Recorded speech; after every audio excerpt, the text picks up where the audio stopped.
is it that amateur edge which people find authentic? Adorable. We'll free Pete Diddy. And that too. We'll give back Diddy his baby. Free Pete Diddy. Right, play the theme tune. Sing the theme tune. Ah, but don't play the theme tune.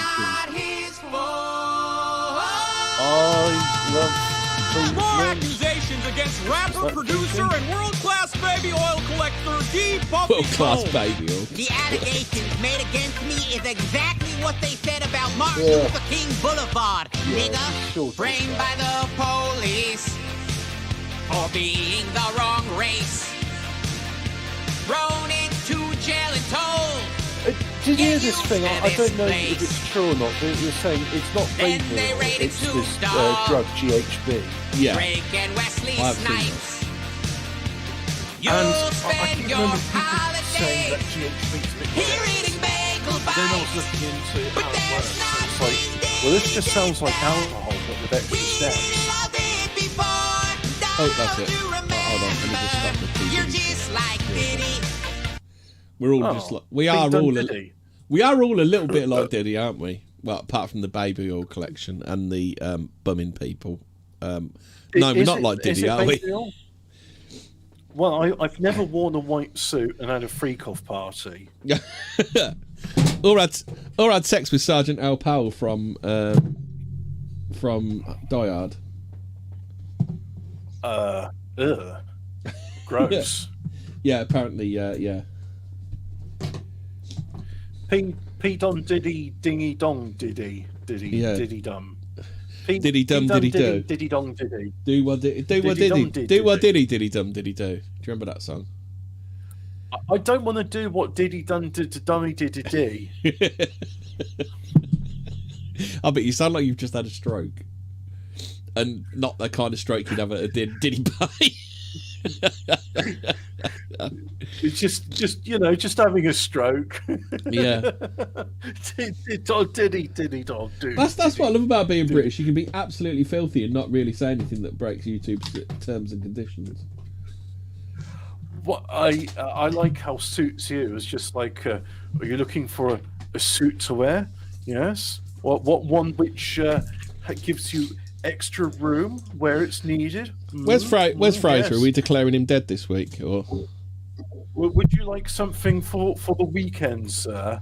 something Would for the you? weekend, so? Do you want it? Does it suit you, sir? Does it? Oh, I think it does suit you. Does Johnny it, Depp sir? did one Yes, of them, it does. didn't he? We can't say that now on BBC Two, can't we? No, we can't. No, it wouldn't be allowed. It's just. Do you not remember on. do you remember Harry Enfield did the Goodfellas for redubbed for British TV? No, I want to watch that. fun new money fun stuff.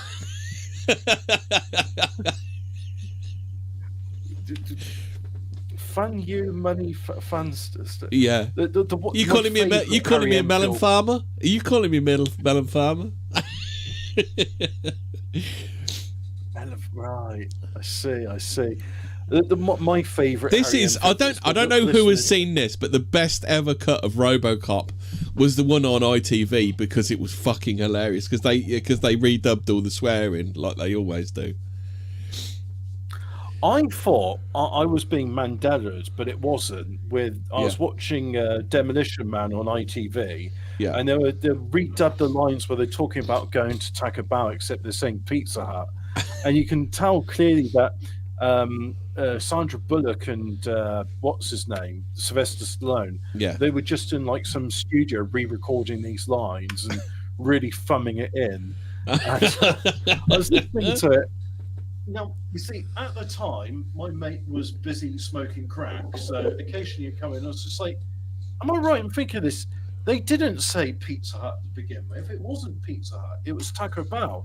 And he's just like... well, apparently that's the European... So, obviously, like back in the olden days when we used to go to Blockbuster to watch our films. Wrong. Incorrect. Okay, so here's the thing, right? When Demolition Man was first broadcast on TV in, 1994? Yeah. But the first broadcast, they used the American version. They referred to it as Taco Bell. And me, being an 8-year-old, when I watched this, I didn't go, what? there's this restaurant chain which I've never been to called Taco Bell, and they're going to it. How on earth will I relate to that? No, I just watched it, and it's like, oh yeah, well that's something they got in California or wherever. Is that merely the Yanks just assuming we're as ignorant as they are? Well, put it this way: the madness of King George III in America is just known as the madness of King George, because they're like, I don't want to see like this film because I haven't seen the first two films. Yeah. Oh, and carrying on with that, so do you remember Wipeout? Do you remember how that was like a big thing back in the day? The sequel to Wipeout is called Wipeout 2097, but in America it's known as Wipeout XL, because if people saw that, they'd be like, well, I haven't played the other 96 games, so I won't play this one then. No, it was Wipeout, wasn't it? So it'd be the other 2096 games, wouldn't it? Like whenever they said you can't call it 2097 in America because they'll assume it's the sequel and they haven't played the previous one, so we'll call it Wipeout XL, even though it is the sequel. But doesn't Wipeout XL also hint that it's a sequel? Because there was a Wipeout and then there's an XL version of it, which means there was an original Wipeout for this to be the XL version of it. Well, you see, that's the bit about which makes no sense, because Wipeout 2097 is the sequel to Wipeout. As Interdimensional Lizard says, he says Wipeout XL implies it's the 40th game. Yeah. Yes, because. But Interdimensional Lizard, we are not American. You do not need to explain that joke. yeah. You see, I don't think Americans really appreciate Roman numerals. So, well, they do it for their. I like how they call it the World Cup Series for their version of Hand Egg. You know, like rugby with extra rules. Oh, I thought you were talking about the other World Series, the Rounders Championship. Oh yeah, well they call them. Well, I suppose technically you can call that a World Series because Japan plays Rounders as well, don't they? Yeah, but Japan doesn't play in the World Series, does it?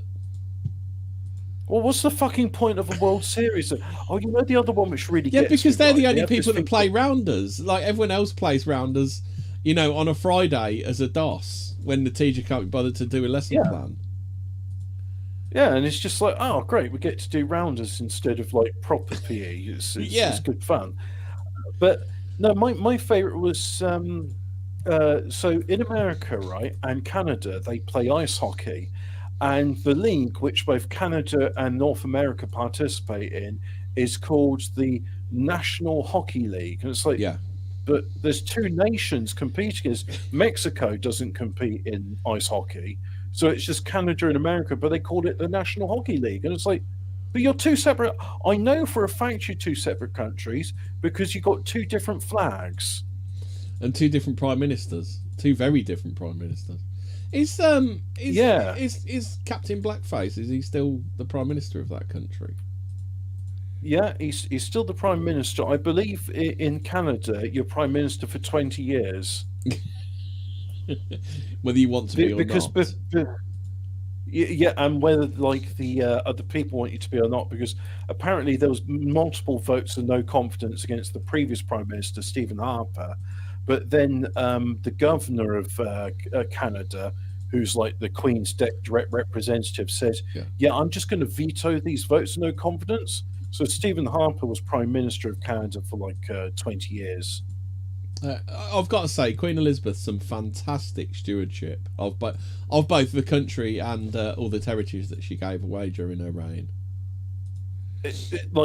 I've got to say, in terms of like most impressive women in the world ever, Queen Elizabeth II, really up there. Yeah, one of the greatest monarchs ever. Oh, if you just go by how long she was monarch, not by anything she had, anything that actually happened under her reign, because that's two different things. She's well preserved. Interdimensional is Canada is run by the former governor of the Bank of England. So is he now the Governor General? Oh yeah, I forgot about that. Mark Carney. Mark Carney, that's a weird name. It is an odd name, isn't it? What is he? Is he like a carnival crier? Yeah, a carnival barker, I believe they're called. Hobbit. Oh yes. So was Ronnie Barker? Is he from a family of Barkers? I don't know, Hobbit. Hmm. He's dead now. You can't ask him. I was going to say I could have asked him when he was around, but now he's not anymore.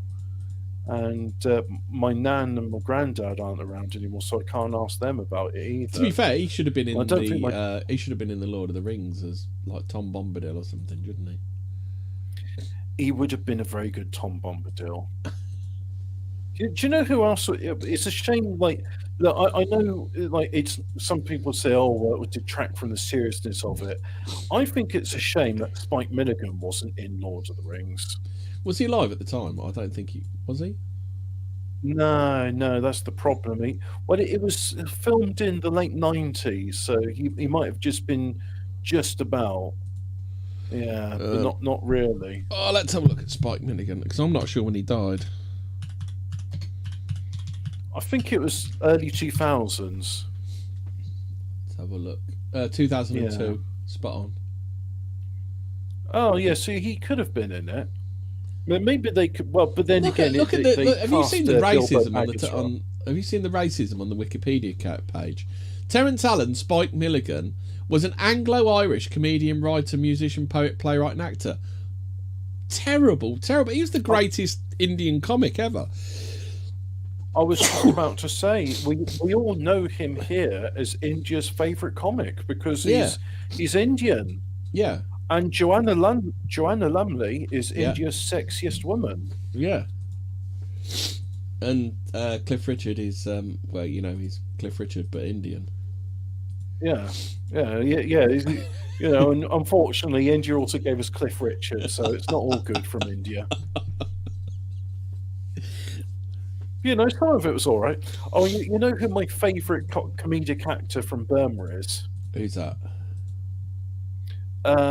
Is it Harry Corbett? Who's the one that was in Steptoe and Son as Harold? Harry H. Corbett. Yeah, which is not to be confused with Ronnie Corbett, because I think it's a Mr. Corbett that did City and Sweep. Oh yes, Matthew he was Corbett. Harry. His dad was Harry, wasn't he? Who created him? Oh, is that why Harry H. Corbett had the H so people knew it wasn't like... to distinguish himself from Harry Corbett. Yeah, because you wouldn't want to confuse yourself with the other one. Have you ever seen My Name Is... Oh, is it Harry? He was the lead in Carry On Screaming. You seen? Yes, Harry Corbett. Have you seen My Name Is Harry Worth? It's a brilliant show. It's no. I've heard of Harry. So Worth. Harry Worth it's a I don't know who the actor is. I haven't seen him before, but it says it's starring Harry Worth. Yeah, it's a comedy show. The last Harry Worth I have. Yeah, and you see what happens is there's this one where he goes on this date, but it's kind of I think it's very similar to oh shit. What's the other one? The guy that killed himself, the comedian that killed himself. Leonard Rossiter. No. What is his name? What's it? Paul Merton redid them all. Did he? I can't remember. Yeah. Oh, isn't Tony Hancock? Reginald Perry. Tony Hancock. That's what I was thinking. Oh, because it was like Hancock's Half Hour, wasn't it? It was named after the main guy. Yeah, apparently phlebotomists don't like it when you donate blood and say a pint. That's an armful. they don't like that. Apparently they have heard that joke before and they get a bit tired of it.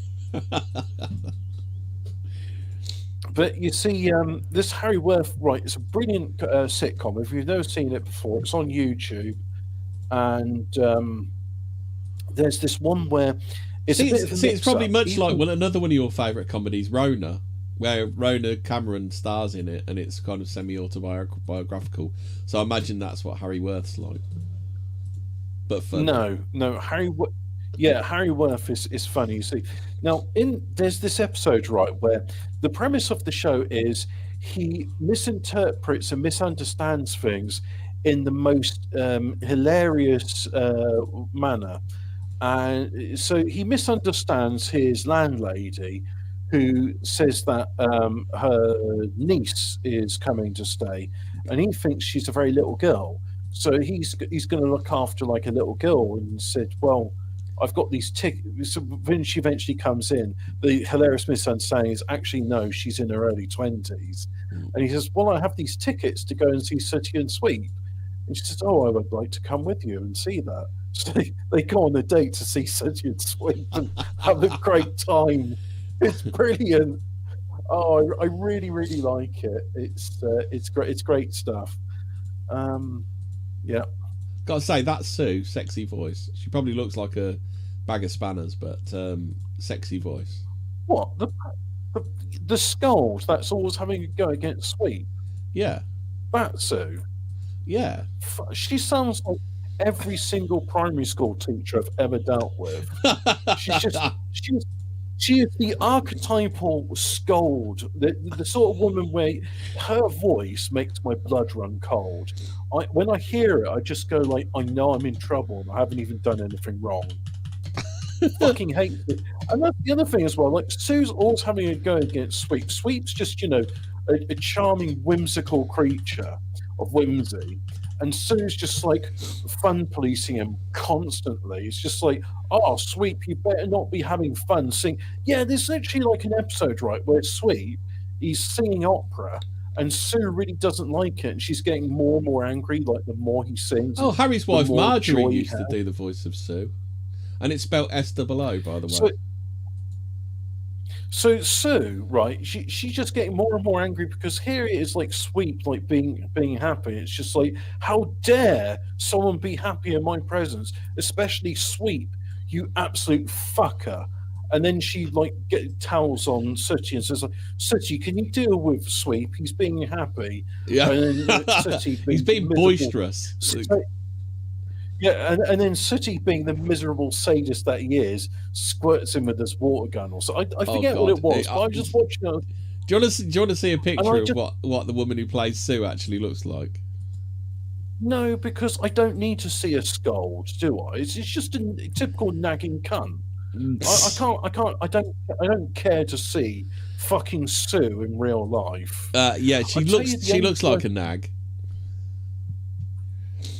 The only person, right, who actually she's got a face for radio and a voice for radio is Miriam Margolyes, because I think we've established it before. The Cadbury's Caramel Bunny. Yeah.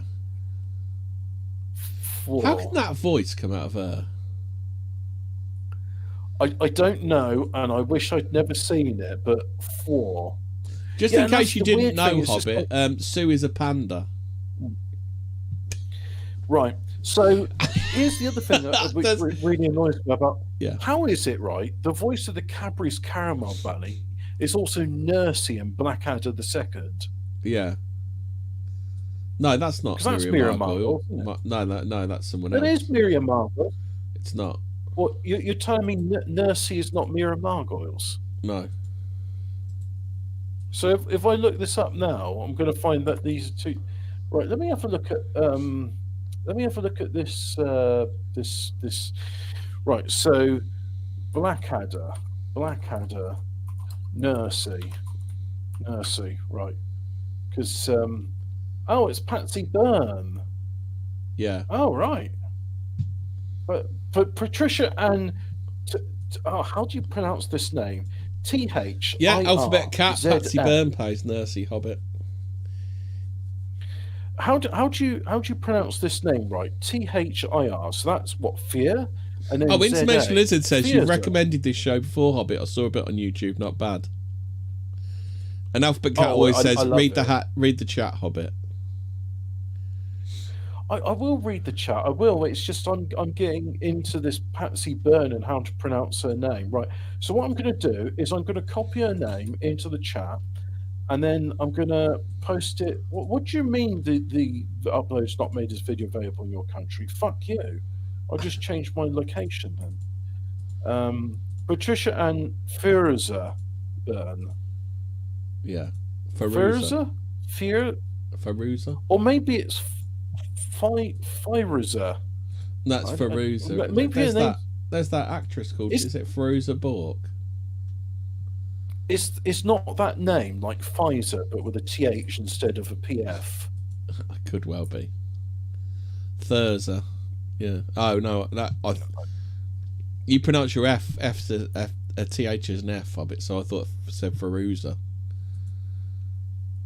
Oh, well, I'm looking at that, and to me that looks like first, so it's like Furza. Yeah. Because the first 4 letters are the same letters in first, and I definitely know how to pronounce first.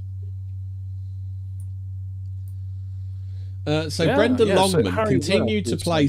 This is the character Sue from Sooty and Sweep.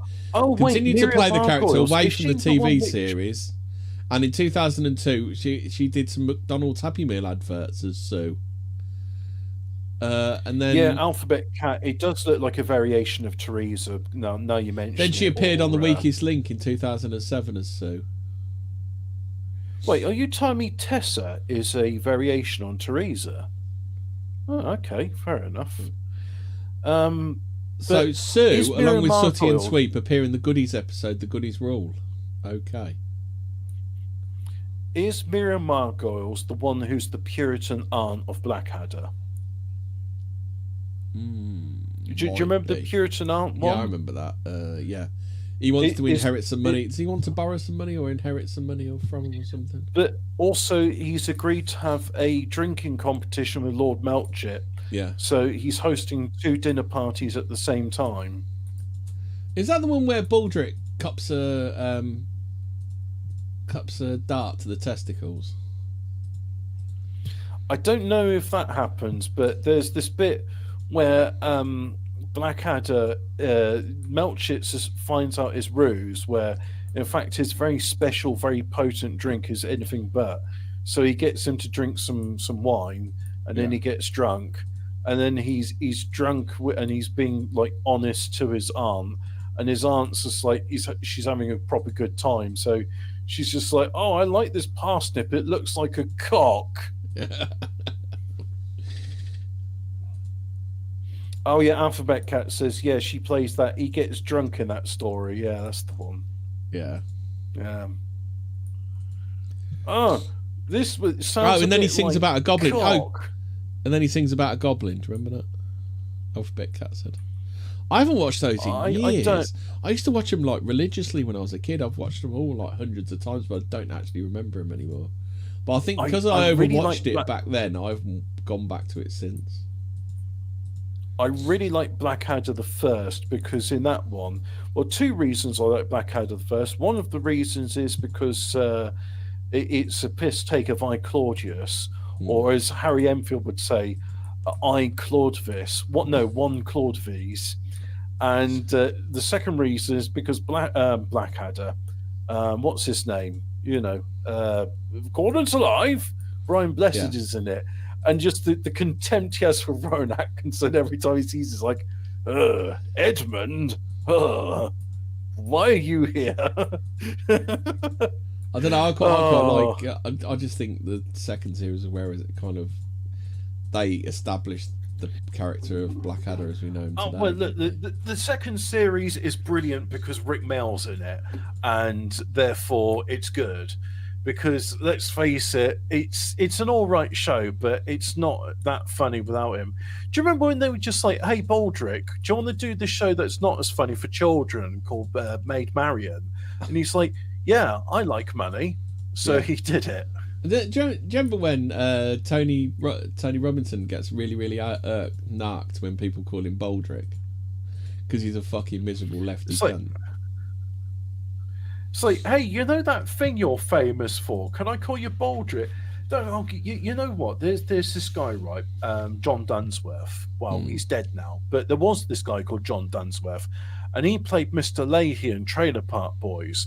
Yeah, and Miranda Richardson was brilliant as Queen Elizabeth, weren't she? Everybody, oh yeah, she's nice. I like her. Yeah, I like the little squeak she would do occasionally. Yeah, I like the way she was all squeaky and nice, but she was just actually fucking evil.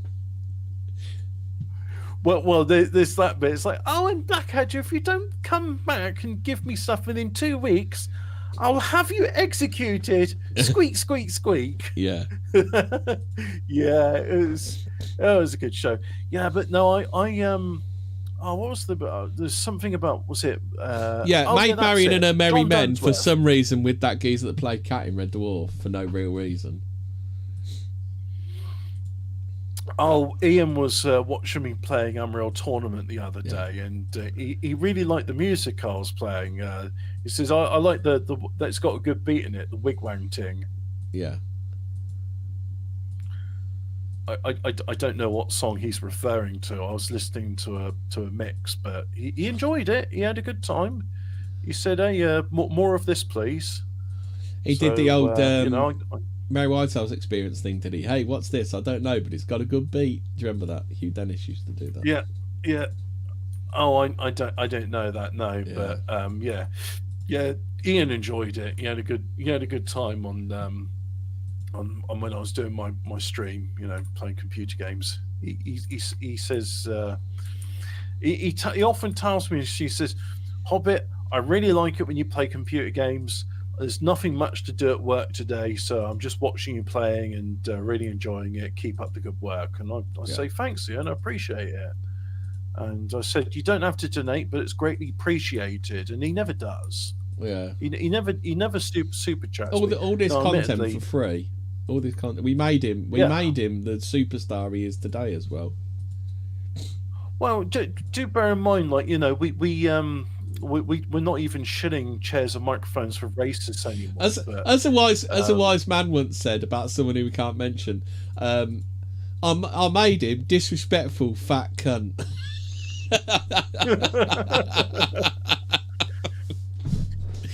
No, I know you just said we can't mention him, so I won't mention him by name. But amongst his hobbies, would you include vegetarianism?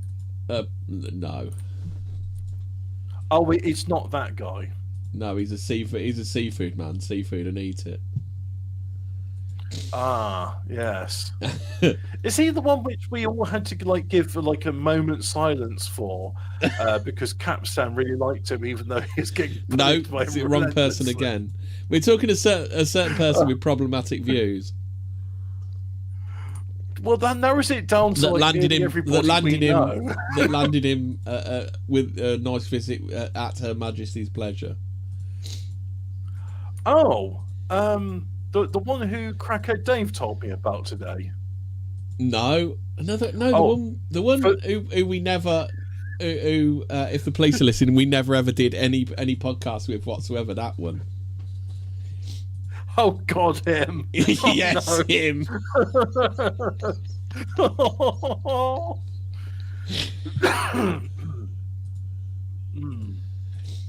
Yes. Yeah. So he was the one that a mutual friend of ours described as a disrespectful fat cunt. Yeah. And you know what? I think he'd agree with that sentiment. Yeah, yeah, I think he would. Yeah. You know, are we going to get on with some content, Hobbit? Because we've just literally wasted half an hour. Do you know, it's funny you mention that, but do you know, it's like occasionally we do like some paranormal stuff and we talk about like weird things that have happened around the world. Well, Hobbit, what do you mean by this segue? Could you tell me more? Sorry, I was reading something else. Okay. Sorry.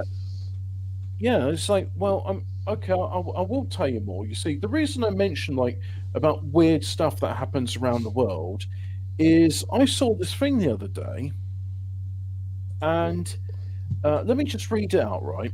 Stephen Paddock supposedly fired 1,100 rounds over a period of 10 minutes. Rounds hit approximately 500 people from a distance of approximately 400 yards. Now, in new money, that's about 380 meters. Body camera footage revealed that no window had been broken in this hotel room and only 50 spent shell casings on the floor. But he was fully comped, though. He was comped. He was fully comped. And nobody noticed when this stuff was happening, by the way. It's just like, yeah, this man was just carrying all this stuff up the door himself, and none of the busboys say, "Hey, do you want help carrying those extremely heavy duffel bags full of like rifles and machine guns?" And as the Yanks would say, that those kind of places have security up the wazoo, I believe, as the Yanks would say. Yes, I believe they would say the security in there is as good as Fort Knox. It's all highly CCTV'd. There's not. I wouldn't even be surprised if they have them in your rooms, but they don't tell you. Like it's like, because most of it's they look for the minutest movements, because not only are they trying to catch criminals, but also they're trying to catch people that are fiddling at the tables, aren't they? So the minutiae of people's movements are studied in casinos, aren't they? Yeah, they put it this way: in casinos, people are closely monitored. You'll be pleased to know that the Archers is trending in the United Kingdom. So, God, what's the BBC done this time? On the hour. Oh, right. It happened to the hour on the 1-year anniversary of the Khashoggi killing, who happened to run the Saudi intelligence agency under the leadership of MBS Displaced. MBS happened to be in Vegas at the hotel across the way that day. A few dozen rounds of .308 were fired from the hotel room as Harry Reid Janet Terminal, which MBS would shortly depart from. Do you remember the weird stuff that was going on? There was people running down there to shout at the crowds to go, there's something's going to happen in a minute, but I can't tell you what, and like weird stuff. Like, do you remember all the weird stuff that came out of it? I don't, because I really haven't looked into it, but apparently... Well, apparently there was like I think they said like a Mexican woman came down and she was shouting about, "You've all got to go because something's going to happen." There's all weird shit like this that was going on as well. So like the whole thing is odd and weird. Yeah, you see, like... And from... what floor was he on as well? Well, it doesn't matter, because he wasn't the one doing the shooting and his window wasn't blown out. So how could he be doing the shooting if his window's intact? He could have been going pew, pew, pew, and people were dropping. Well, the other people, and I assume Americans understand this, because like you know how like people are familiar with the sound of like a VW Golf, like they could go, "Oh yeah, that's a TDI engine," because you can hear it go chug, chug, chug. Right, Americans, seeing as they own and operate machine guns and rifles and what have you, they're familiar with the sound of plink, plink, plink, plink, or daka, daka, daka. And they were saying, the noises it was making... Did you know Paddock was also the son of Benjamin Paddock, a bank robber who was on the FBI's most wanted list between 1969 and 1977? Right, so anyway, multiple witnesses were saying there were multiple shooters. The sound was regular, like that of an M240 machine gun, which is a general purpose machine gun. And I didn't know that. However, I did know that his brother, because the brother was interviewed sort of saying about what a nice guy Stephen Paddock was, who, by the way, to this day, we've never got a photograph of him with his eyes open. Yes, but Hobbit, have you considered that Paddock's internet search terms from mid-September included SWAT weapons, ballistic chart 308, SWAT Las Vegas, and do police use explosives? Yeah, so his brother had, what was it, like an unreasonably large amount of child pornography on his laptop, and I just like, how can you have a laptop with 20 terabytes of anything, yet alone child pornography? Also, with help from hotel bellmen, he brought 5 suitcases to his room on September the 25th, 7 on the 26th, and 2 on the 28th, and 6 on the 30th, and 2 on October the 1st. What the fuck? So we had a total of 5 suitcases, 7 on the 26th, so that's 12 suitcases. Another 2 on the 28th, 14, 6 on the 30th, 14, 20, and then 2 more on October the 1st. So 22 suitcases in total. Did he actually have any room to do anything in the hotel room? Again, the window wasn't shot out, so the shooting... You know, they're saying there's 50 Maybe he spent craps his shell pants a cases. lot. But can we get like some body cam footage of this? Because the thing is, right, how do like the window? How does the window remain intact? It's not opened, but also there's 50 spent shell casings inside. Yet 1,100 shots were fired and 500 people were hit.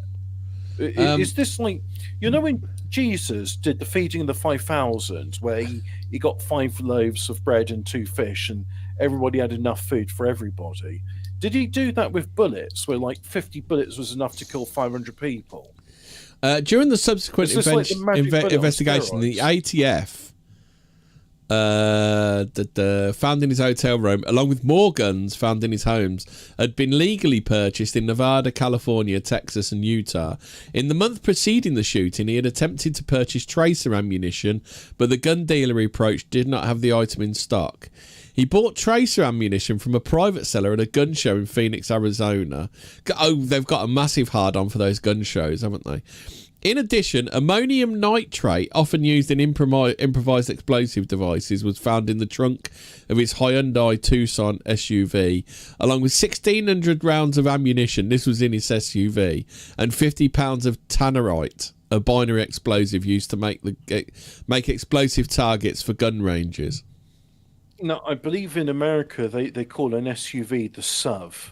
Yeah, it's a SUV. Oh, it's a SUV. You've got a SUV. It's a SUV. Yeah.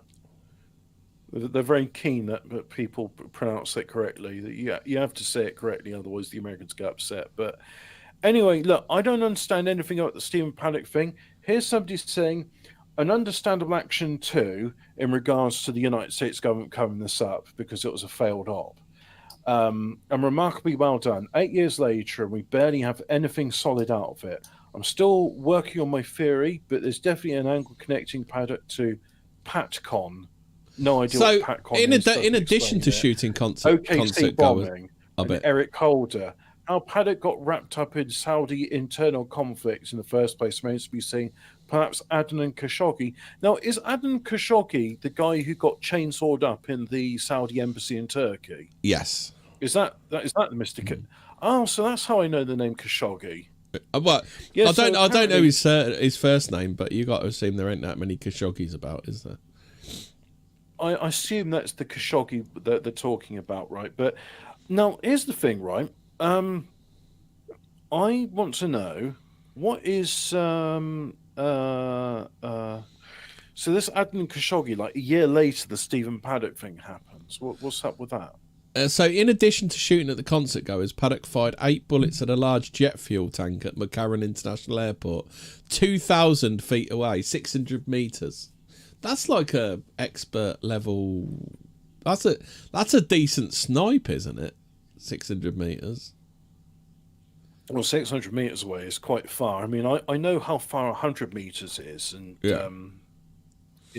600 metres isn't it from when you see your first sign when coming off the motorway to coming off the motorway? Is that the one chevron? I think that's 600 metres, isn't it? I get this into journalist measurements. Yeah. 600 metres in double. So during the shooting, this is you're gonna find this one weird, Hobbit. Police officers were initially confused whether the shots were coming from the Mandalay Bay, the nearby Luxor Hotel, or the festival grounds. They were just confused, Hobbit. Yeah, well, they're not saying anything about this stuff. So. Officers eventually spotted multiple muzzle flashes from the middle of the northern side of the Mandalay Bay. Well, the survivors all say it. They had multiple gunshots from multiple angles, and yeah, there's a mixture of semi-automatic fire as well as automatic fire, and none of it was bump stock because they were just like, oh, okay, well this psyops happened. We're just going to ban bump stocks now, which is from what everybody say is not a practical tool. It's just thing. Yeah. So this is equivalent to the length of about 45 double-decker buses. So Paddock's suicide was the only death at the Mandalay Bay Hotel. Actually, in the hotel, I think they mean. How convenient. Mm. Yeah. I don't know what to make of the paddock feet. This is what it frustrates me, because I wish I could say, guys, we got the answer for you. We know what's happening. I've got no fucking idea. I was hoping I could find something out. Let's see if I can find. Let's see if I can find. What's his name again? I can't even remember. Stephen Paddock. Body cam. Let's see if I can find that. Manzo has. Well, oh yeah, here we go. So I found a 2-minute clip. If I share that with you, then we can share it with our audience, can't we? So, of the people that got bravery awards, you've got Trooper Ross Woodward, British soldier from the 1st Queen's Dragoons, Matthew Cobos, a US Army soldier, Sergeant Austin Cox and Sergeant Michael Vera, who were US Marines, Petty Officer 1st Class Brian Mazzy, who's US Navy, Petty Officer 2nd Class Tracy Huddleston of the Coast Guard, Sergeant Chasen Brown with the Utah Army National Guard. Fucking hell, there's quite a few Army there, weren't there? Yeah. Coincidence? Coinky dink. Who knows? You know, I what's the thing? I believe in coincidences, but I don't trust them. Yeah. Oh, I don't know. Who knows? Point being is, I'm is this footage going to play or what? Oh, it stopped itself for some reason. Oh, there we go. Right, so there's the body cam footage. Now, I shared you a link so you can share this with the people in the chat, but I'm just watching myself, and so it's got a soldier, and he's just sort of milling around in the lobby, and there's a bunch of other soldiers as well. But they might have been the soldiers that were doing the machine gunning. We don't know, because just nobody knows anything. So, you know, it's just, and they're just milling around in a lobby. How about this one then? In November 2017, a lawsuit was filed on behalf of. In November 2017, a lawsuit was filed on behalf of 450 of the victims of the shooting, which claimed that the Mandalay Bay Hotel had shown negligence by allowing Paddock to bring a large amount of weaponry into the building. I mean, yeah, that sounds like an interesting case. So I'm watching this footage, right, and it's weird. It's like, it is in colour, but it's so desaturated that you can't see most of the colour. Like, you know the bump stock ban? You know the bump stock ban? In 2019, a Texan gun store owner backed by the NRA appealed the national ban on bump stocks, enacted the same year, by classifying rifles with bump stocks as machine guns. The case was finally decided in his favour on 14th of June 24. So after that, they just backed down on it anyway. I don't know. I really don't know. But I'm watching this footage, right, and there's one window with the curtain slightly parted, and all this guy does is he's just standing there. So it's like, this body cam footage doesn't give me any clue as to what's happening. You know, he doesn't walk around pointing to like the various arms and armor. He's not like saying, well, maybe he is saying what's going on. Yeah, but he was fully muted, so I can't. He had a lot of shrimp, didn't he? Yeah, we've established this, Hemi. I'm trying to find something new about it, and I'm frustrated because I've got another one. He just sort of mills around. Well, that was fucking useless. I've got another fact for you. So, have you ever heard of the Thousand Oaks shooting? I know I haven't. Oh, Dom says it's a good 5-minute drive from the airport to Mandalay Bay. Yeah, apparently they were saying that the Saudi guy who was shooting, he was in the private terminal of the airport, so he was able to quickly escape afterwards. So the Thousand Oaks shooting, Hobbit, some people who were at the scene of the Las Vegas shooting when it occurred were also present during a November 2018 mass shooting at the Borderline Bar and Grill in Thousand Oaks, California, which left 13 dead, including the gunman. One person said the number of Las Vegas. That isn't. Well, you haven't. One shooting. Do you want to let me finish, Hobbit? Because this is the real kicker. One person said the number of Las Vegas survivors at the bar may have been as high as 60. I don't follow. 60. So there was this other shooting in Thousand Oaks, California, and at that event there was up to 60 people that were survivors of the Las Vegas shooting.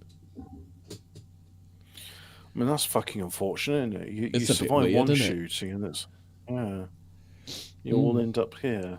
How does that happen? Yeah, that makes no sense to me. It makes no sense. Weird. I feel sorry for everybody involved in it. Really, I can't make head nor tail of it though. No, it's always been a weird one. I think that's why they buried it, because it doesn't really fit anything that they want, does it?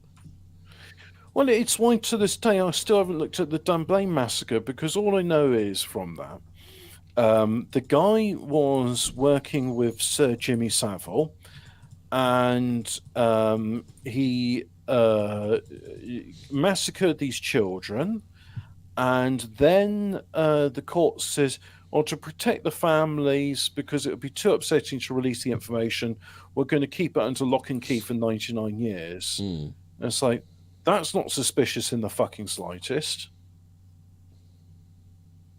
No, not at all. Yeah, you just keep that information out of the public eye for the next 99 years.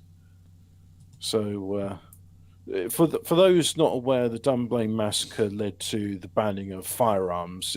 Well, sort of. You can still get firearms in the UK, but it's a lot more difficult after Dunblane than before. And all the handguns are banned. Like, there are stuff which look like pistols, but they've all got these rods or barrel extensions to them, so that they're a minimum of, I don't know, is it 30 inches or something?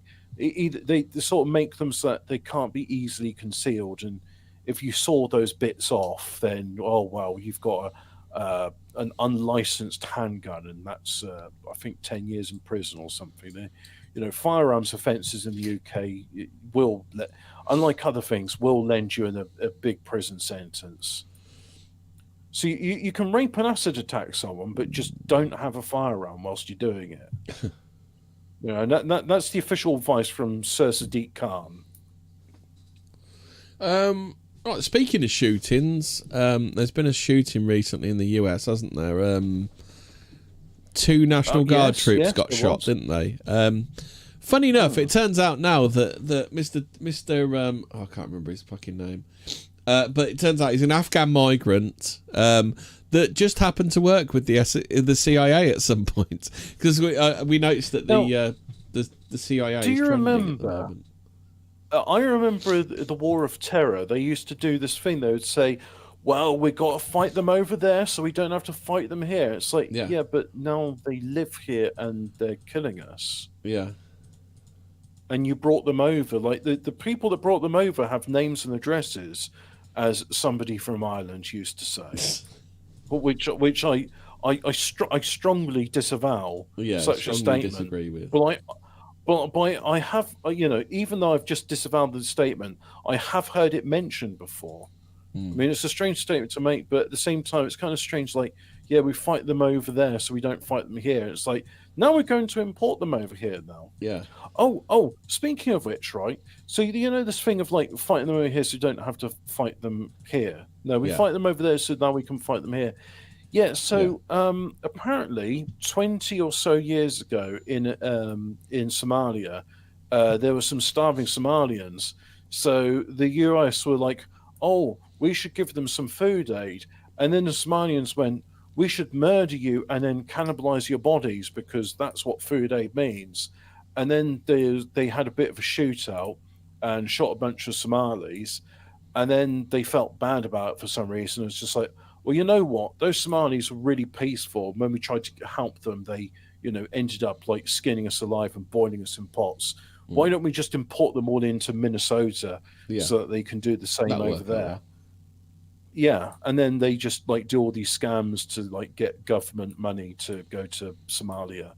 Holy shit! So part of this is there's someone called Lara Logan on Twitter, and she spoke to a guy called Gary Bernson. He said, I was in the CIA for 24 years. The agency has been defeated. We've been penetrated so badly that our enemies now influence US foreign policy. It's time to shut the CIA down and build an OSS-style service with a dedicated MI5 type counterintelligence arm. Fucking hell. Oh, I'm sure Mossad will be very pleased to have a US intelligence agency, which the other thing about the shooting the other day, why is the bloke naked with his wiener hanging out? Well, you see, when you got to murder people, you need to be fully comped, and he wasn't fully comped. Yeah. So it's like, well, I guess I'm going to do the murdering in the nude then. Yeah. In the nuddy buff. Yeah.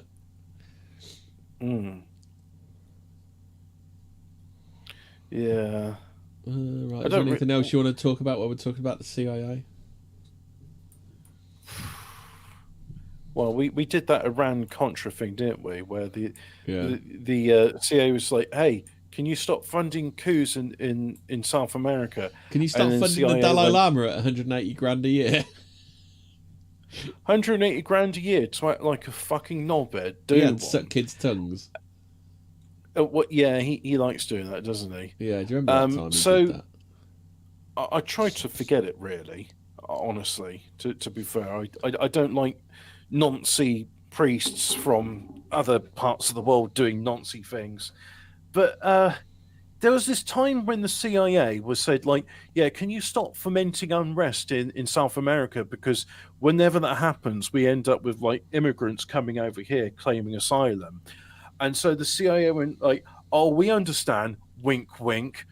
What you're trying to tell us is definitely don't go and, like, fund the cocaine wars and bring cocaine into the United States and Europe and then use the drug money proceeds to then fund a war in Iran where we use the drug money to, like, fund mercenaries over there. And then it was like, no, that's the opposite of what we said. CIA, what the fuck? We told you to stop fomenting unrest in there, and that's why we stopped giving you money.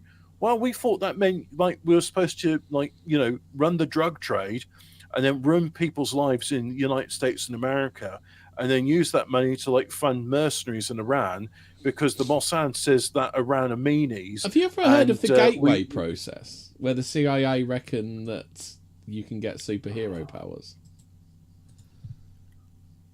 So anyway, Iran-Contra was a really funny thing, and it was a good laugh, and I don't know why they stopped it. And as far as I know, maybe they didn't stop it because cocaine is more readily available than ever. Yeah, and they did a parody of the gateway process. They made a...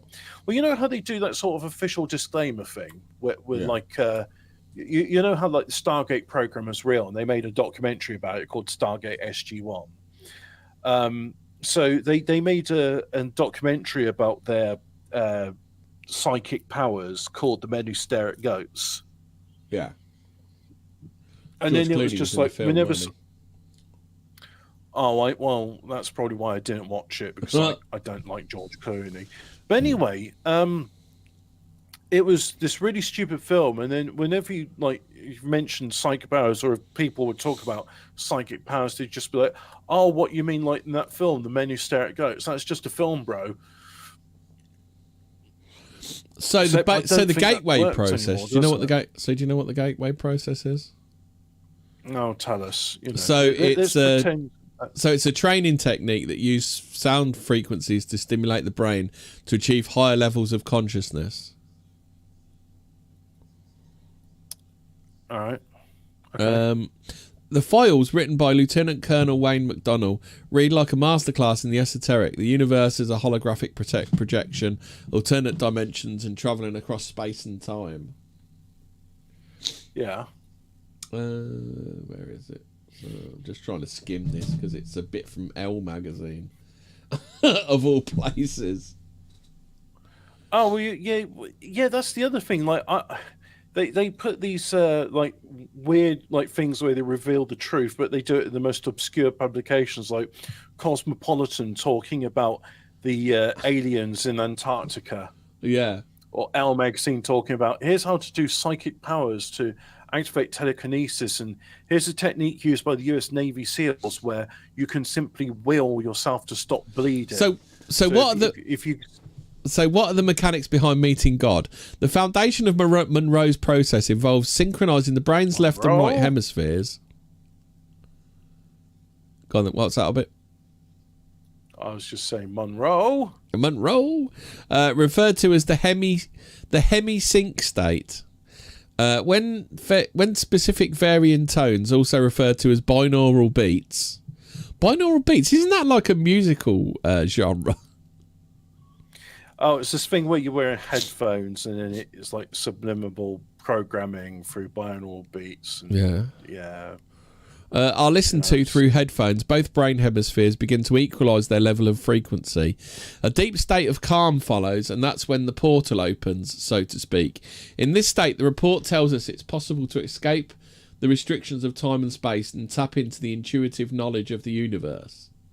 The document's been declassified for decades, but a new younger audience was introduced to the gateway when TikTok caught on in 2021.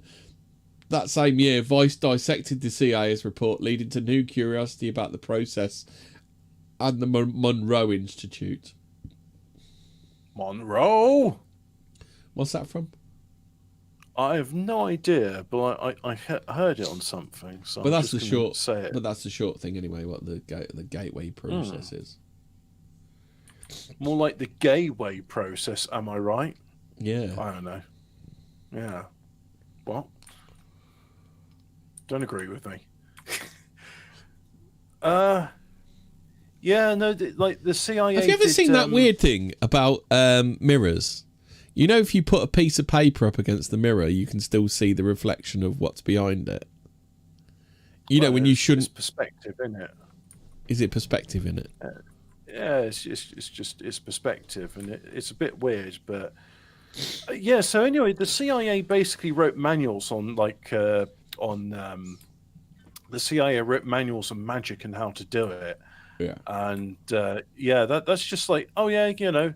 Here's a magic manual, and here's what Manly P. Hall did, and we've carried it on. And yeah, it turns out you can actually shape reality using your mind.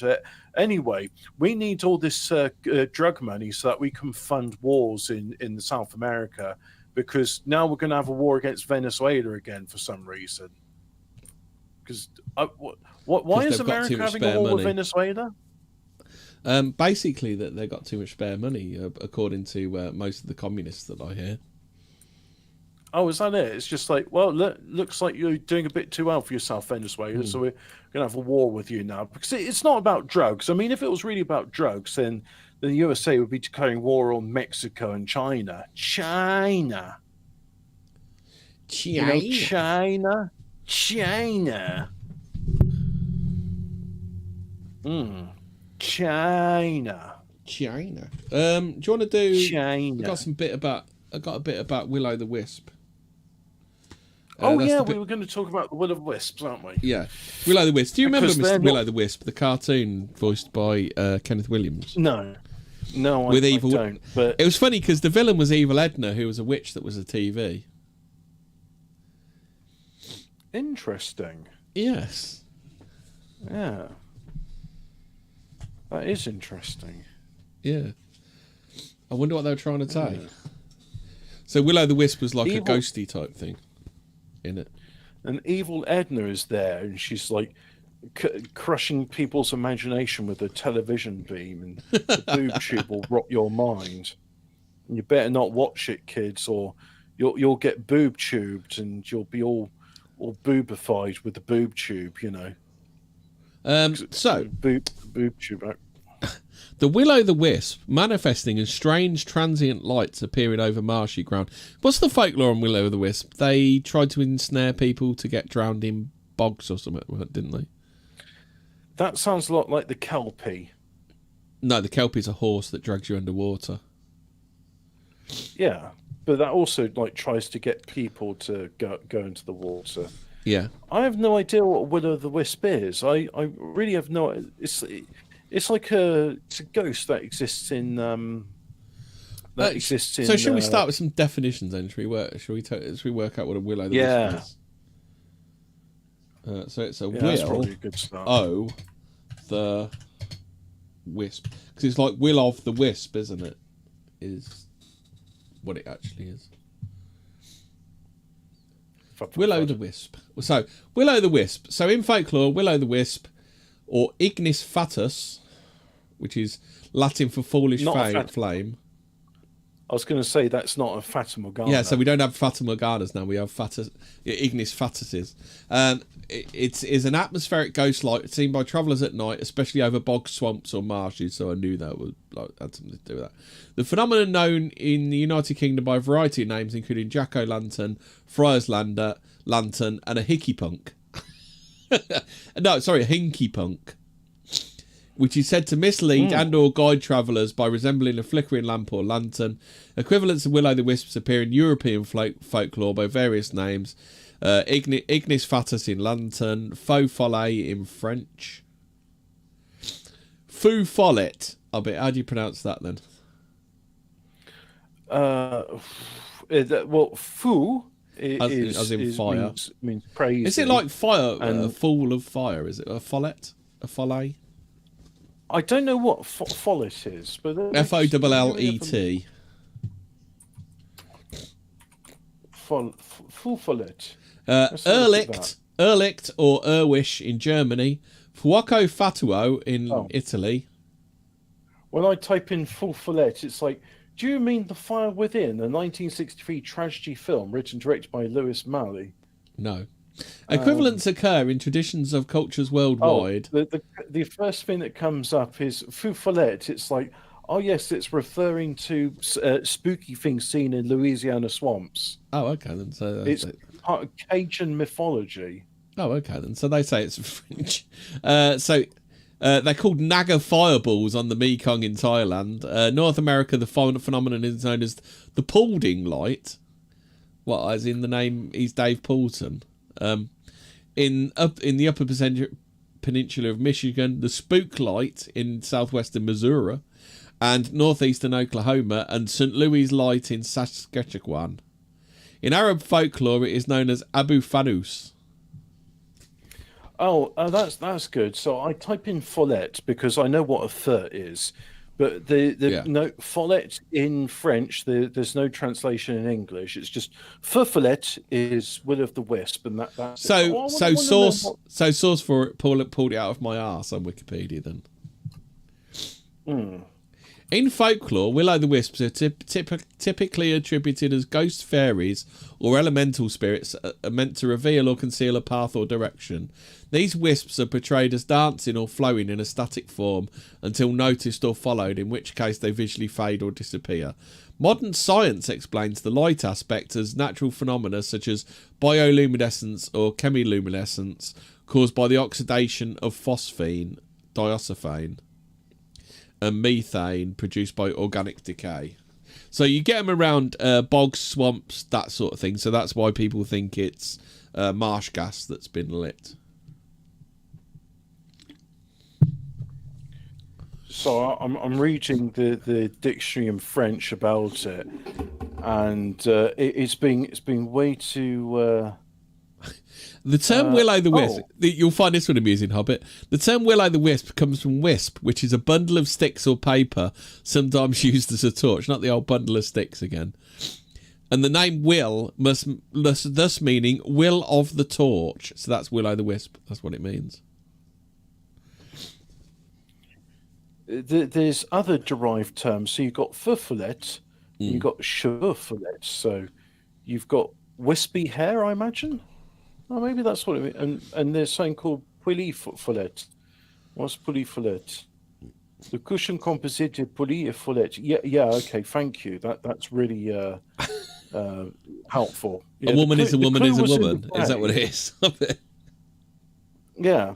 Une jolie blonde, ma foi, avec une petite barbe follette qui frisette comme les coupeaux de frêne. The coupeaux de frêne? No idea what that means.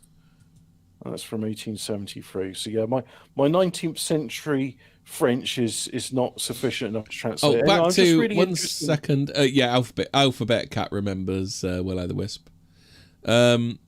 So So Craig Wilson did some... you were talking about those guns, weren't you? You can also hold a Section 7 licence that allows possession and operation of centre-fire pistols. That's what you were talking about, weren't it, Hobbit? However, you can't keep them at home like we used to. They are kept at a secure location. You can also have a pistol with an arm brace that gives them length that qualifies them as carbines. They look god-awful, but it is a workaround. So there you go, Hobbit. Yeah, that's it. So they in other words, they weld on this great big rod onto pistols, so that they legally classified as a carbine. Oh, okay. So that's that. So anyway, we've got Will-O-the-Wisps. Let's carry on. So the Will-O-Wisp, manifesting as strange transient lights appearing over marshy ground, has long been a puzzle to scientists. Their best guess was always that it is marsh gas and somehow gets ignited. Wow, that's a great guess. Literally no one could have guessed this. Somehow the Emperor returned. Their best guess, Richard Zare and colleagues at Stanford University in California believe they have the answer. Sparks of micro-lightning. You've heard of ball lightning. Now get introduced to micro-lightning, Hobbit. Is micro-lightning when you pull on the woolly jumper and it's a dry day, and then when you put it on and it crackles and you can feel it sparking against your skin? No, micro-lightning is, I believe it may be the god of the gaps, a bit like dark matter. Sparks of micro-lightning generated by contact between bubbles of methane are igniting the gas. So, Hobbit, can you explain this nonsense?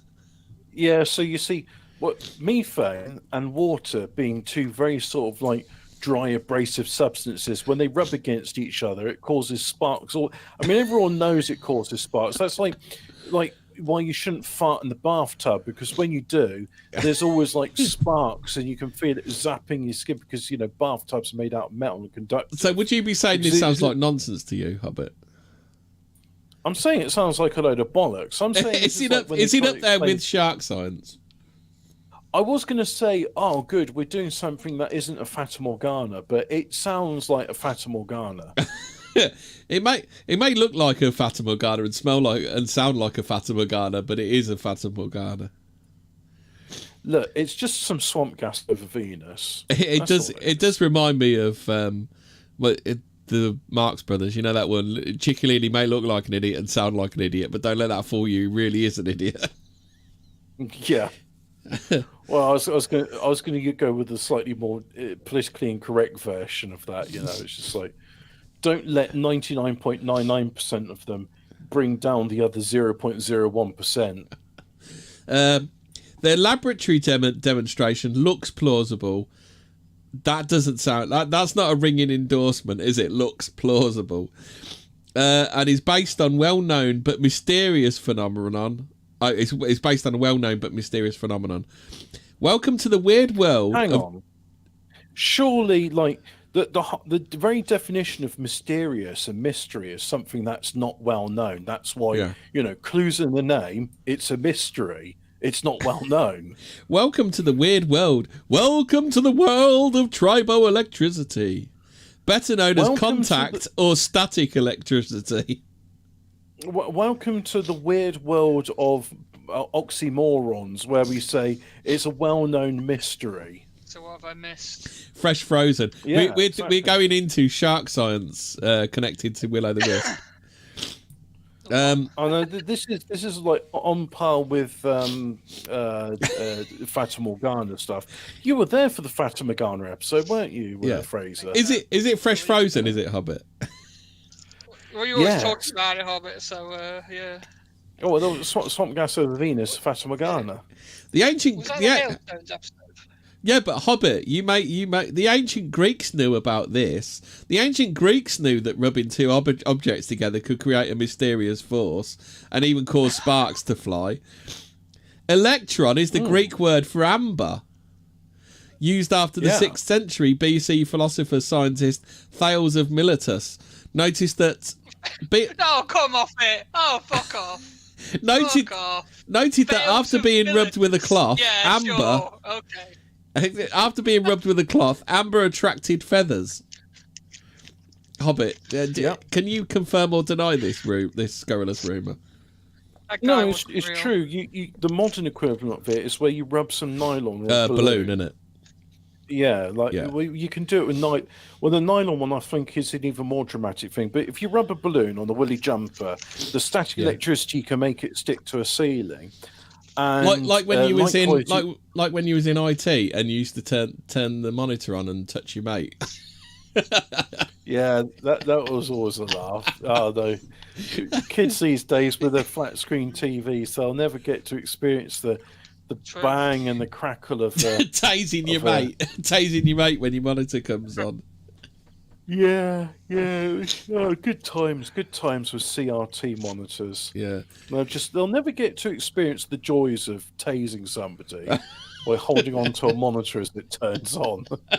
But the other bit with that, which you can do, is if you get a nylon rod and you rub it against some wool, much like a woolly jumper and a balloon, is not only can you can make some sparks shoot out of the nylon rod, but if you've got apparently you can do it with glass rods. Can you do it with glass rods as well? Because that's what they say in here. Well, look, the demonstration what I was given was a nylon rod. You rub it until it's got a charge. You run the water with the tap, and then the nylon rod will actually pull the water to it to make it defy gravity. Yeah, I remember that one. You can do it with a balloon. I think you can do that with a balloon as well, can't you? Oh, well, I've seen it with I think a lot of this you can do by rubbing a balloon on your jumper. I think that you can do a lot of static stuff with that, can't you? Maybe nylon superior to rubber for static electricity. Triboelectricity appears to be the root cause of lightning. The current best theory is that a powerful draft inside a storm cloud lifts a mixture of ice. You know those ice crystals that are always floating around. Again. It's the fucking hailstones all over again, isn't it?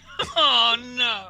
A powerful draft inside a storm cloud lifts a mixture of ice crystals and soft hail known as Graupel. Graupel. Oh, yeah. Graupel. Yeah. Yeah. When ice crystals strike Graupel, they become positively charged, and the Graupel becomes negatively charged. Because the Graupel is larger. Graupel. Are you going to look up Graupel and tell us what it is, Hubba? I just think it's a very strange word, this Graupel. Graupel. It sounds almost like Pilpul, doesn't it? Graupel is larger and denser. Meteorological Pilpul. Yeah. It's larger and denser, and it tends to fall carrying a charge one way, and the ice crystals tend to rise carrying the opposite charge. They mostly carry an opposite charge, mostly. Yeah. Magic floating hailstones, boys. Let's go. Yeah. There's nothing untoward or suspicious about the floating hailstones and the triboelectricity of water droplets. Water droplets rubbed against air. We had this thing called science once upon a time. We could empirically test whether this was true or false. And we have the technology, so why haven't we done it? I think that'd be a good test. You have like a series of weather balloons at different altitudes and like. So anyway, you've got all of these crystals bouncing around inside clouds all of the time. The top of the cloud gradually accumulates positive charge, and the underside acquires an equal and opposite negative charge. Air is a good insulator. Is air a good insulator, Hobbit? It is why it's used as an insulator. It's well known for being a good insulator. Yeah. But enough charge will cause the air to break down, and electric current flows between positive and negative, producing lightning and thunder. So there you go. Now we know how lightning and thunder work. Well, you see, that's the fun thing about all the insulators. The thing is, we call them insulators, but if you put enough energy into it, everything conducts after a while. Yeah. What happens is the air becomes a charged plasma. And the charged plasma, being that it's a plasma with ionized particles, is a very good conductor. And that's why you'll see this like fork of lightning where it sort of flashes. And it tends to just stay in one part of the air. Now, if you're doing artificial lightning, like with a Tesla coil, you can see it move around a bit. But generally, the fork of lightning retains the same shape. And it's a very interesting field of study is plasma physics, because what's going on there, and if you could like channel it properly, you could probably do like some sort of cool plasma reactor. Dom would like us to know that from personal experience, touching a metal railing after walking across vast expanses of nylon casino carpets often produces the same effect. I used to work in this office with nylon carpets, and I used to have to psych myself up for opening the door handle to the canteen. We like the Emperor from Star Wars. Unlimited power. It was literally like a mild taser shock every time I went into the canteen. And I get it. I get it shopping with the missus sometimes, where she's just like absolutely full of it, and I'm just getting zapped every 2 seconds. Oh, you need you to get like an earthing strap. You get a little piece of get some multi-stranded copper cable, put it in the soles of your feet, and trolleys as well. Trolleys I can get a zap off as well. Is that because the wheels are nylon? Is it? Yeah. But have you noticed, like on dry, sunny days, that's when the zapping's worst? yeah. Oh, I thought I was going to be clever one of those days, so I opened up the canteen door, but I used my elbows instead of my hand. No, that's actually worse, because it turns out, like, when you put your palm across the aluminium handle, you distribute the shock across a wide area. But when you do it at the elbow, it's one point, and oh, fuck. Oh, man. I spazzed out when that happened. When you just standing there and just go, oh, fuck.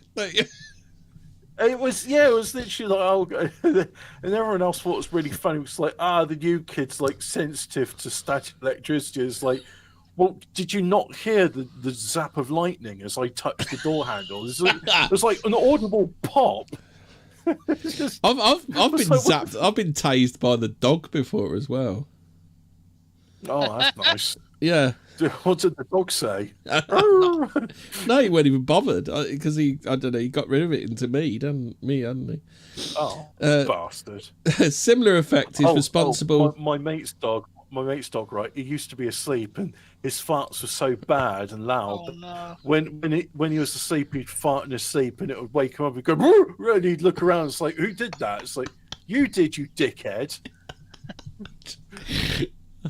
Nothing better than when a dog farts, looks around, sniffs it, and then walks off and just leaves you with it. Oh, dear. It's like, oh, thanks, buddy. So, a similar effect is responsible for spectacular blasts of lightning seen during volcanic eruptions. In this case, volcanic dust becomes electrified during, it is believed, collisions and friction with ice particles. Are you buying this, Hobbit? The ice particles are just like full of static. Well, you see, it's famous like across volcanic eruptions. You always get like it's very cold as a volcanic eruption, so ice is prevalent. Yeah. Yeah, absolutely. That's right. Again, the powerful convective current of hot air from the volcano separates out the different charged particles, leading to large-scale charge separation and subsequent lightning. More surprisingly, the triboelectric effect can also occur with particles of the same type. This sometimes occurs in sand and dust storms, which generate their electric fields and small-scale lightning. The root cause is that larger particles tend to charge positive, while smaller particles tend to charge negative. Nobody really knows why. So they've got this theory, but no, how does it work? I don't know, but it does. Strong air currents tend to sift out the particles by size, so one charge ends up high while the other stays close to the ground. Is any of this sounding myth plausible to you, Hobbit? It just sounds. It does sound like shark science. Like, look, results inconclusive. Give us loads of money, please. This type of static can be extremely bad news for flour mills and other industrial settings with large amounts of flammable powder. Even when that is true. Yeah, even when all other sources of combustion have been removed, the triboelectric effect can create sparks, causing particles suspended in the air to burn explosively. 9 people were injured in 1981 by a cornflour explosion at a bird's custard factory in Banbury, Oxfordshire. Yeah. Oh, I've got to have a look at this. Is there a newspaper article about this? Oh yeah, I mean it was I miss birds. Big thing.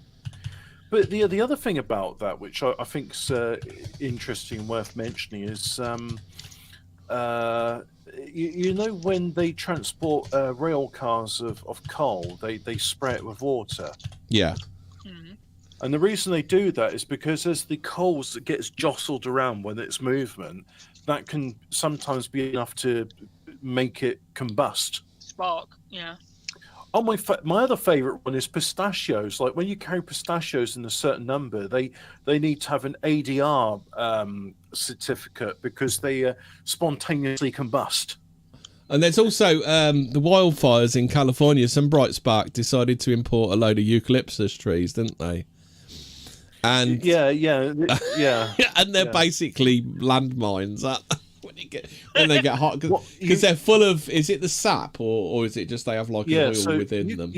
Eucalyptus is very flammable to begin with, and the way that eucalyptus propagates itself is the seeds will only propagate when there's a forest fire. So the trees occasionally spontaneously combust. Yeah, they're kind of like the Allah Akbar of the botany world. Here you go, Hobbit. Do you want to do a bit? Do you want to give my voice a break and do a bit of that elf and safety? I've put it in Telegram. All right. There's what? Am I reading about pistachios? Or it's elf and safety. Dust explosions. All right. So let's have a look at this. You can skim it. You probably need to skim it a bit. Dust, a seemingly innocuous substance. Oh, I'm going to put simple reader on this. This is a bit too. There we go. Dust, a seemingly innocuous substance that makes many people sigh. That makes me sneeze. Doesn't make me sigh. I don't go, oh, it's a dusty old library. Oh, isn't that nice? It's full of whimsy and charm. I just think of Marjorie Dawes on Vic Reeves when it dust. Yeah, I like Never Mind the Buzzcocks, but again, you know my disdain of Vic Reeves and Bob Mortimer. Yeah, you're not the same level of fan as me. Not fan. No. Yeah, several high-profile campaigns the last couple of years, such as IOSH's No Time to Lose campaign, I've highlighted. Oh, we all know the IOSH No Time to Lose campaign. Oh, that was a great campaign. Yeah, who could forget that one? Yeah. Many breathing in many kinds of dust, especially those created by construction, can have serious effects on people's health. Yeah, I think it's called silicosis when you breathe in brick dust. What we tend to think about less is the flammable risk associated with dust. You didn't do the pentagram, the dust explosion pentagram, Hobbit. I know, but ignition, dispersion, confidential, fuel, confinement, oxygen. Fuel, oxygen, confinement. Yeah. Well, the thing is, I tend to think about this stuff quite often because do you remember when Clarkson had his talk show on the BBC, and he did that one about like here's how to let's say you got some bird's custard. Here's how to create an explosion using flour, and what he did is he gets a tube and a lit candle. And he makes this pile of flour around the candle, and then he blows in the tube, which creates a puff of dusty, floury air. And yeah, there's a great big explosion, and like the audience are all screaming because he's put this coffee or custard tin on top of it, and it goes flying off into the studio lights. So, my favourite thing though is he says, imagine you got a bird over, right, and you're being romantic, and she says, oh, I want some raspberry ripple ice cream. You're there and you're trying to make it, but it takes ages to make it. By the time you're while the ice cream's setting, your cock is waning. So he says, here's how to make raspberry ripple ice cream, but you're in a hurry. So he gets this jar of liquid nitrogen, just pours it on it, and within seconds he's got ice cream, except it's so frozen, it's like frozen solid, and he hits it with a hammer, it shatters like a boiled sweet. Right. One appears is powders having in our homes are extremely flammable under the right circumstances. So, right, if you're a little 14-year-old pyromaniac, take notes here, okay? Yeah. Things like flour, coffee, sugar, cocoa, corn flour, and chili powder. Oh my God! Can you imagine a chili powder explosion? Oh God, that stinks horrible. Yeah, well, it's just the burning, the eyes. Well, it is a funny thing. In Northampton, there's a big factory called British Pepper and Spice, And it was quite funny because when you're on the bus, because I did used to be a bus wanker when I was younger, when you're on the bus and somebody who works at British Pepper and Spice comes in and you can smell them as soon as they enter the bus. I could imagine, yes. Yeah. So things like a potential to cause massive explosions if they're released into the air as a dust and then exposed to an ignition source such as an open flame, static electricity, or even a very hot surface. So powders are that flammable then that like static electricity can kick them off? So here's the thing, right? With explosions, and there's this actual technical classification with what is a true explosive and what is actually just something that's This channel has turned into Mythbusters. Does Hobbit have a beret and a droopy moustache? Can confirm. Yeah. So I'm the other one, the annoying git in that show, which narrows it down to both of them. Didn't those two actually hate each other, and they were quite glad to have finished Mythbusters? Probably, I could imagine that they both seem Jamie and Adam, isn't it? Yeah, that makes sense. So yeah, now what's the word I'm looking for? Right. Things like flour. Flour is not an explosive, but it can explode. And it's really just the same thing like with sugar. I mean, sugar is flammable, but when it's icing sugar, it can be explosive. And the reason is, I mean, we can see it with wood compared to kindling or cardboard or paper. Like wood, like a log of wood, will burn, but burn very slowly. A piece of paper burns very quickly. And it's just down to surface area. So the more surface area you've got in something, the faster the flames can interact with the air and then combust. So something like flour, which has got loads of surface area, burns in a flash for that reason. Now, where am I? This is because of each dust particle's very large surface area compared... Oh, okay, I could have just read that. Compared to its mass, which means that it will burn much faster and catch on fire with much less energy than when the same substance is in a pile.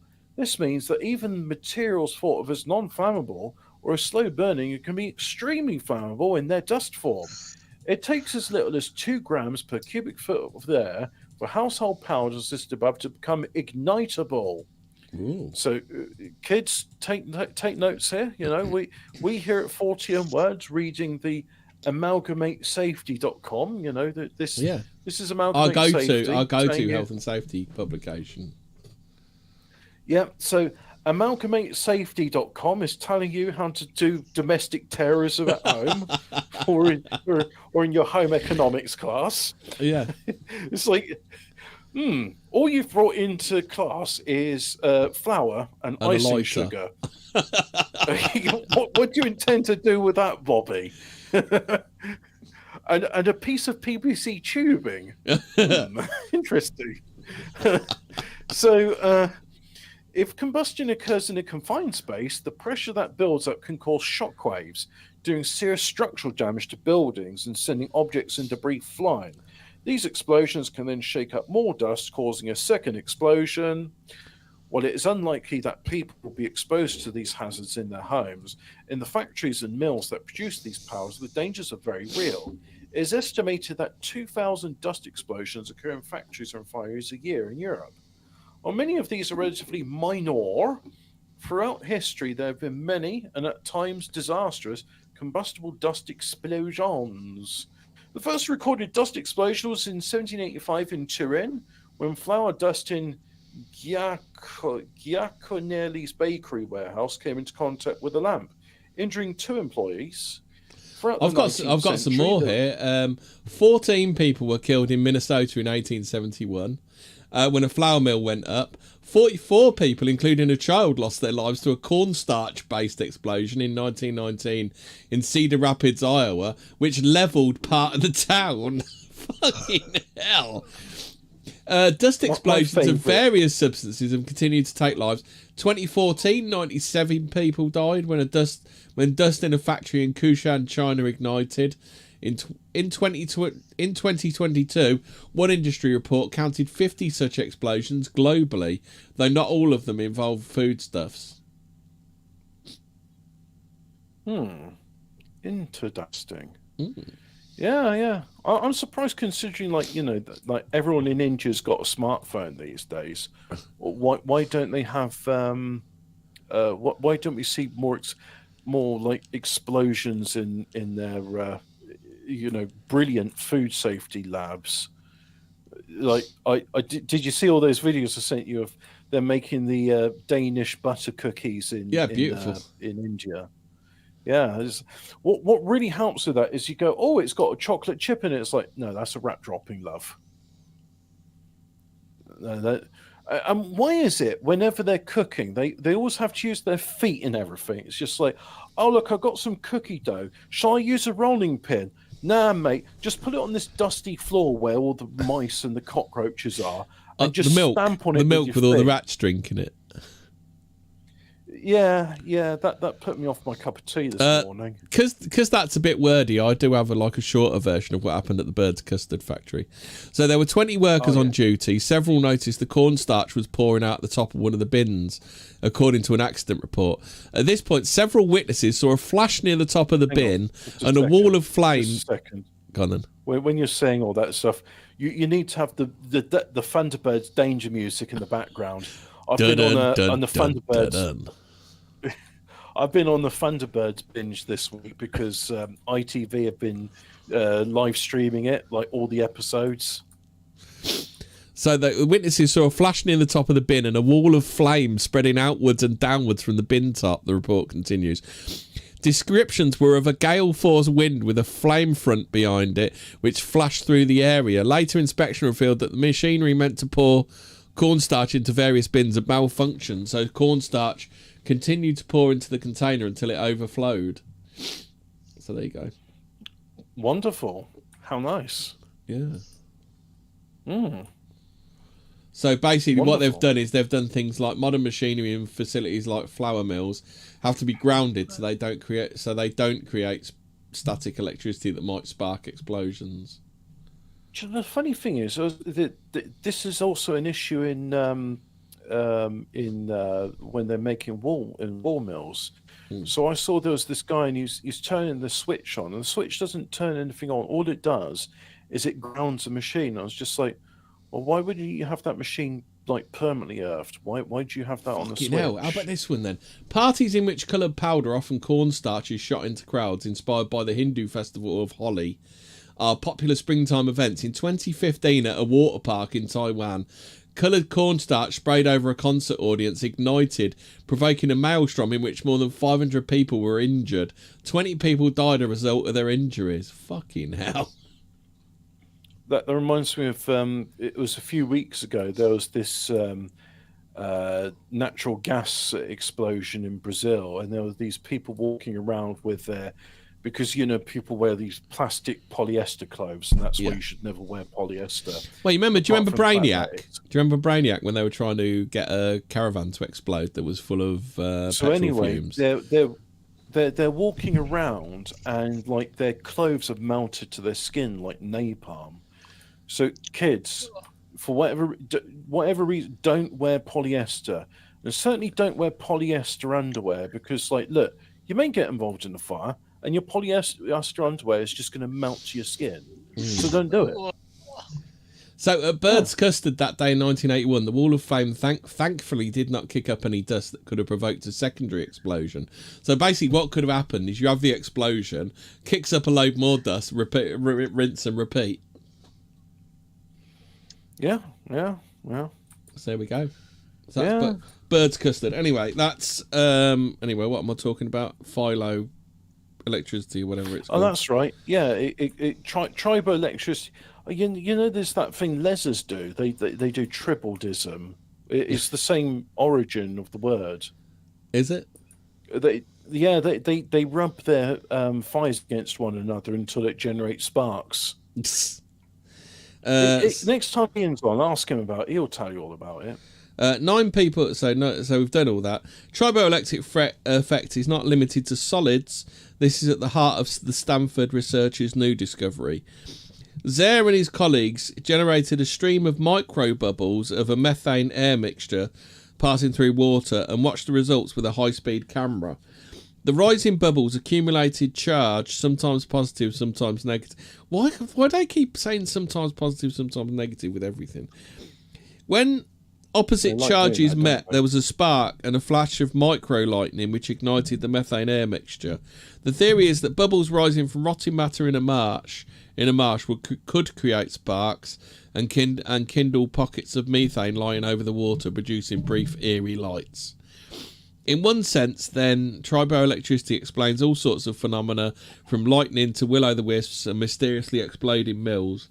Contact electrification has been tamed and features in everyday technology like laser printers, which charge particles of toner powder so they stick to the paper, and electrostatic air filters remove smoke and dust particles by charging them. But we do not know what lies behind it. There is not even general agreement on how charges. Here we go. Always at the end, it's like, yeah, well, all this stuff we're telling you, it probably isn't true anyway. There's not even general agreement on how charge is transferred and whether the charge is carried by electrons, charged atoms, individual molecules, or larger fragments of material. From the 18th century, researchers have drawn up tables of triboelectric series of which materials are likely to charge negative, which positive, but they have been thwarted by how unpredictable the process can be. As we've seen, something as basic as sand may be charged positive or negative by contact. It's going on a bit now. To me, that sounds like it makes sense because sand is not just it's not a homogeneous substance. I was going to say sand's different to a lot of things, isn't it? Sand is comprised of all sorts of rocks inside it. So, yeah, I'd imagine those different minerals would have... I mean, it's mostly silica because that's what most of the rocks are, but not all of it is. So there we go. So that's a little bit about will-o'-the-wisp. Yep. Cool. Oh, God. Yeah, Zare's team also... I've got to read this last paragraph. It's cringe. Zare's team also have a even bolder suggestion that micro-lightning in ancient primordial soup may have triggered reactions creating the first amino acids. Yeah, they like to cling on to that belief, don't they? Yeah, it just happened, bro. Give me this one miracle, and then the rest I'll explain away rationally. But yeah, I need this one miracle, bro. Just give me. Oh yeah, and also the miracle of how the universe came to be. Just give me those two miracles: how the universe came to be, how the planets formed, how Earth has got all the right conditions, with really some weird coincidences, like the moon and the sun being. Like the moon is 400 times smaller than the sun, but it's 400 times away, so it's a perfect total eclipse when we see it. Yeah, you know, just give me all those miracles, and but the rest is could be explained rationally by atheist Reddit tree. Sorry, I had a sneeze there. Facketry. Facketry, as Tina would say. Oh well, as we learned, it's a synonym for a wisp. Yeah, because that's bundle of sticks. Yes. So Alphabet Cat says, I believe it's called food technology these days. Hobbit. Yes, home economics. Really? Yeah. Oh God. Food. Oh yeah, it's like when they try to change woodwork. To be fair, I think they tried to bring that in when I was a kid. Food tech. I'm pretty sure that. My favourite was it was right at the transition period where they were saying, "Oh no, we're not calling it woodworking anymore. We're calling it resistance materials." It's like, well, you can call it resistance materials, but if we're cutting into MDF, then it's woodwork, isn't it? We called it CDT, craft design technology. What a load of bollocks! Yeah, CDT. Yeah, it's woodwork and it's metalwork. Resistance materials. Actually, it's not woodwork and metalwork because today we'll be using thermosetting plastic. And how will we be making the molds for this thermosetting plastic, sir? Right, well, you cut the molds out of MDF, so we're working with wood. Yes, but only to make the molds for the thermosetting plastic. So, actually, no, it's not. Actually. I was transferred from resistance materials to home economics because the teacher caught wind that I was making a crossbow in class, and it's like, well, look, I'm doing something practical here, and you know, it was good, and it was when I was working on the trigger mechanism. It's like, why are you using screws? So, well, I need a screw to have a working lever. It's like, why? You're making a crossbow, aren't you? It's like, how did you know? It's like, well, you've just shot your classmate with it and you drew blood. Yes, but I needed to test it on him, and he's my mate, and he was annoying me. And, you know, yes. Yeah, so what I did is I sharpened my pencil. Oh, that was the other thing which annoyed them. We had this circular sander in the resistance material workshop. And it was brilliant. It was the best pencil sharpener in the school because you could make a really fine point on the pencil without breaking the lead on it, which just meant that. And I've got to say, my crossbow, you know, it wasn't too powerful, but it was enough that when I hit my mate, let's not use his name here. We'll call him Wom Tolters. There we go. When I hit Wom Tolters with no one will figure that one out, Hobbit. Not at all. When I hit him that's literally an uncrackable code. That's literally an uncrackable code. No one can figure that one out. Well, I feel bad for the guy who gets it wrong. That Tom Walters guy, fucking hell. Yeah. What were you talking about? I don't know this Tom Walters that you speak of. Anyway, so Wom Tolters, as I'll say, I shot him. And I shot him in Maximilian Spurg did GCSE resistant materials of it.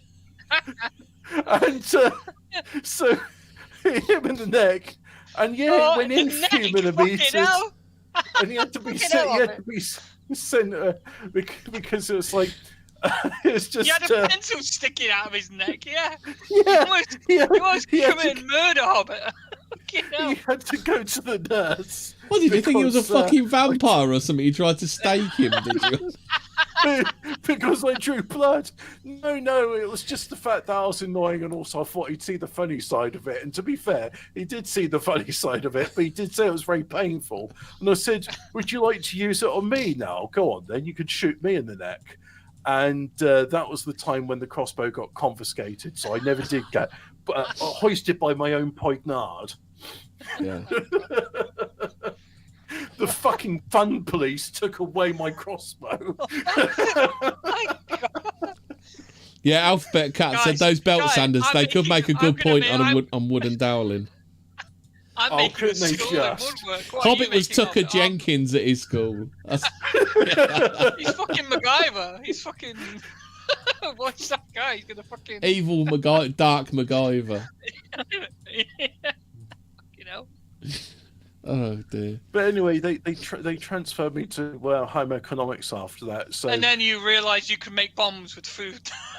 Well, to be fair, no, it was mostly like how much alcohol can I bring into school and not have it confiscated by the teacher? It's like, no, miss, I need this brandy for poaching these pears. Fuck's sake.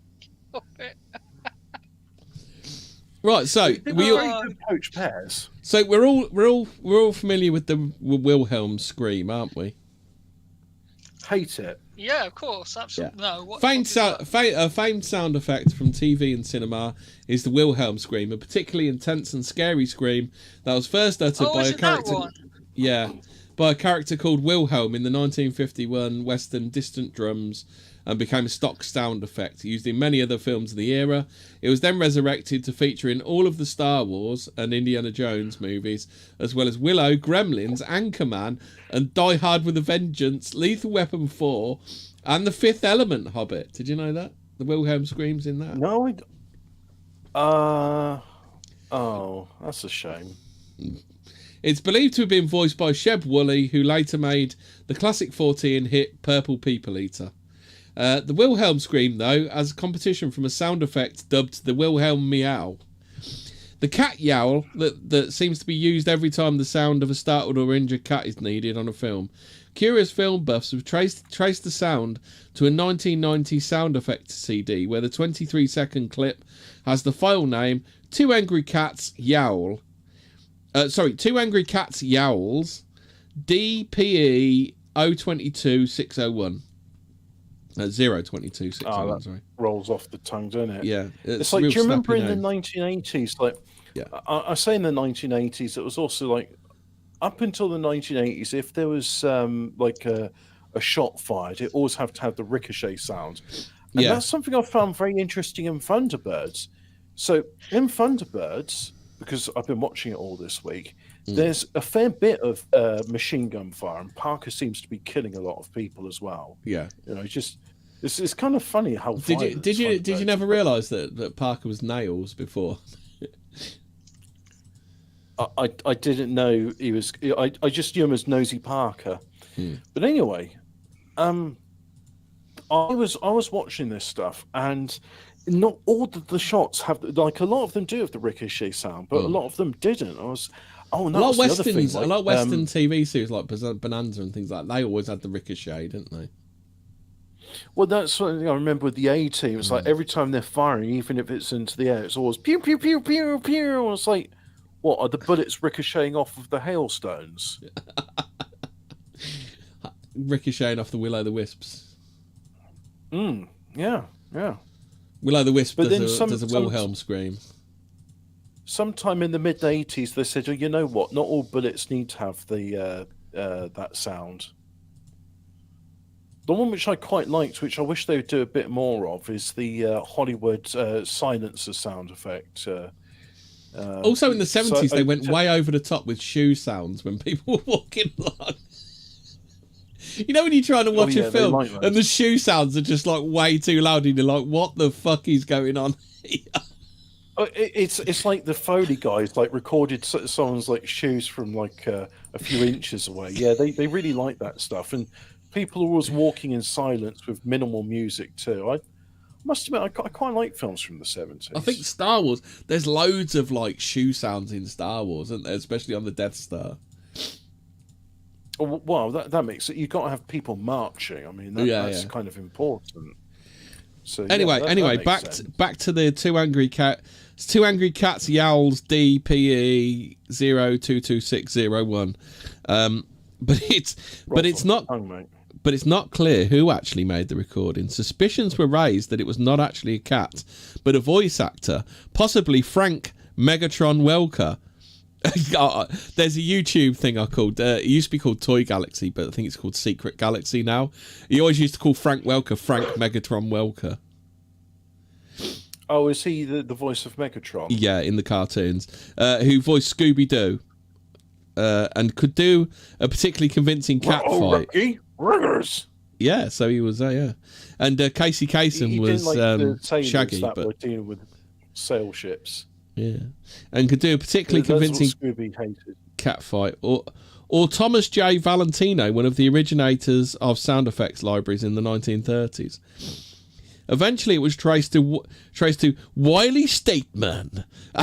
He sounds like he should be a lawman, not an effects guy.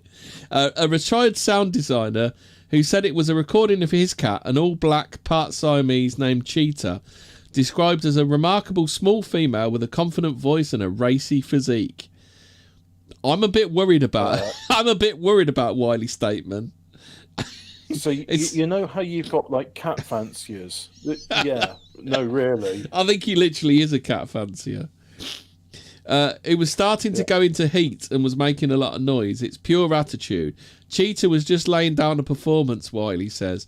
All in all, is this what sound designers do? Do you think they just like they're like doing stuff around the house and eventually, oh, that'd be a great so and so they just like record? Are they like just nerds with like tape players going all the time?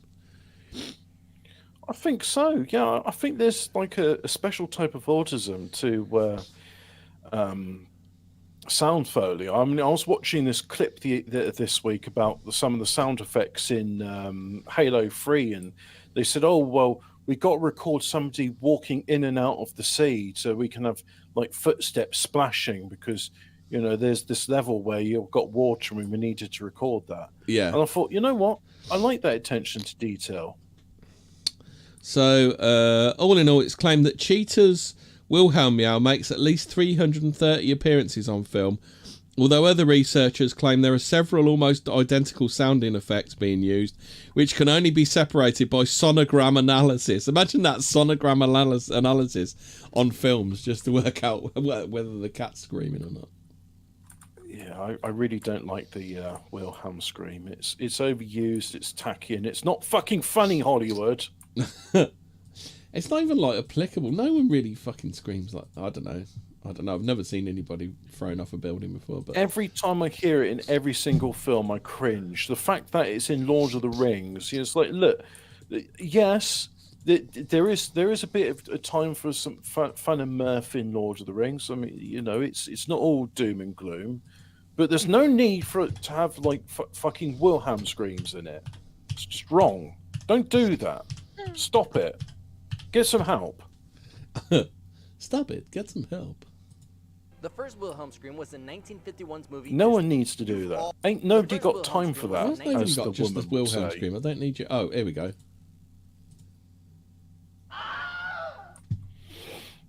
There you go. There's the Wilhelm scream in case you didn't know what it was, and that's on short, so it's super annoying. Oh, by the way, if you get shorts, you know the bit where in the URL it says shorts? Yeah. All you got to do is replace shorts with watch, and then it turns into a normal YouTube video. Oh, okay. Yeah. So there we go. So that's the Wilhelm scream. So top tip, if you want to watch the shorts content but don't want to deal with the shitty interface that they subject you to. Yeah, like they're just repeated over and over again. Yeah, so I think Stormtrooper deaths were probably the main use of the Wilhelm scream in Star Wars. Oh, someone's actually done a Wilhelm scream compilation on YouTube. 3 minutes of Wilhelm scream.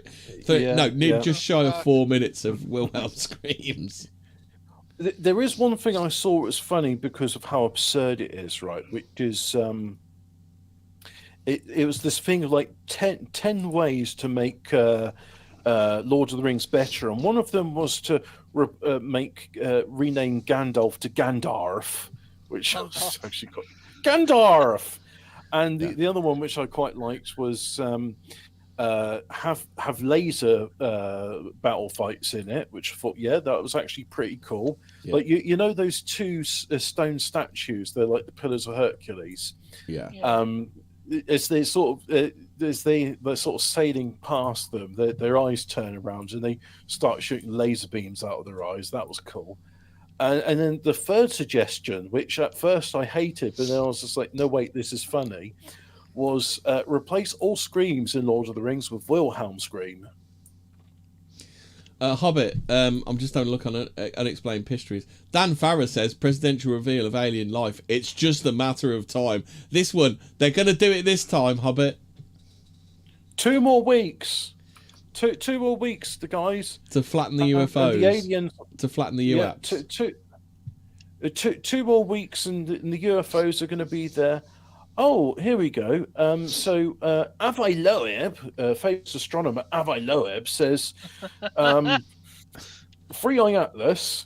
Oh, hang on. Let me do it in Avi Loeb's voice. Free Eye Atlas may be delivering alien probes to Jupiter. Yeah. Yet another curious coincidence concerning the interstellar visitor has pointed to potential intelligent control. Hot on the heels of NASA's confirmation that Free Eye Atlas is a regular comet. Oh, hot on the heels of NASA's confirmation that. So NASA have debunked the idea that it's an alien spaceship. That they've debunked it. They said no, it's a regular comet, guys. It's a regular comet that just seems to be able to move around of its own accord, not according to gravity. It's just a regular comet. Nothing to see here. Moving on. Harvard's Professor Avi Loeb, who has long suggested that it can actually be an intelligent controlled extraterrestrial vehicle, now believes that the object is exhibiting a particularly unlikely interest in visiting Jupiter. I don't know why are they making this article to be like that. Look, ever since it was first tracked in May, they plotted its course, and it's like, it's going to go past Mars, and then it's going to go past Jupiter on its way out. These are the 2 planets which it's definitely going to visit. All right. In a new blog entry, it explains that the object's trajectory so far seems to have put it on the direct path of Jupiter's radius of gravitational influence, also known as its Hill radius. Oh, right. I see. Because they're talking about gravity being like a hill, but I would say it's more like a valley.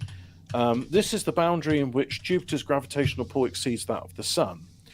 Loeb mentions that the previously observed non-gravitational acceleration of 3i Atlas seems to have placed on a trajectory to reach Jupiter's Hill radius sometime around the 16th of March next year.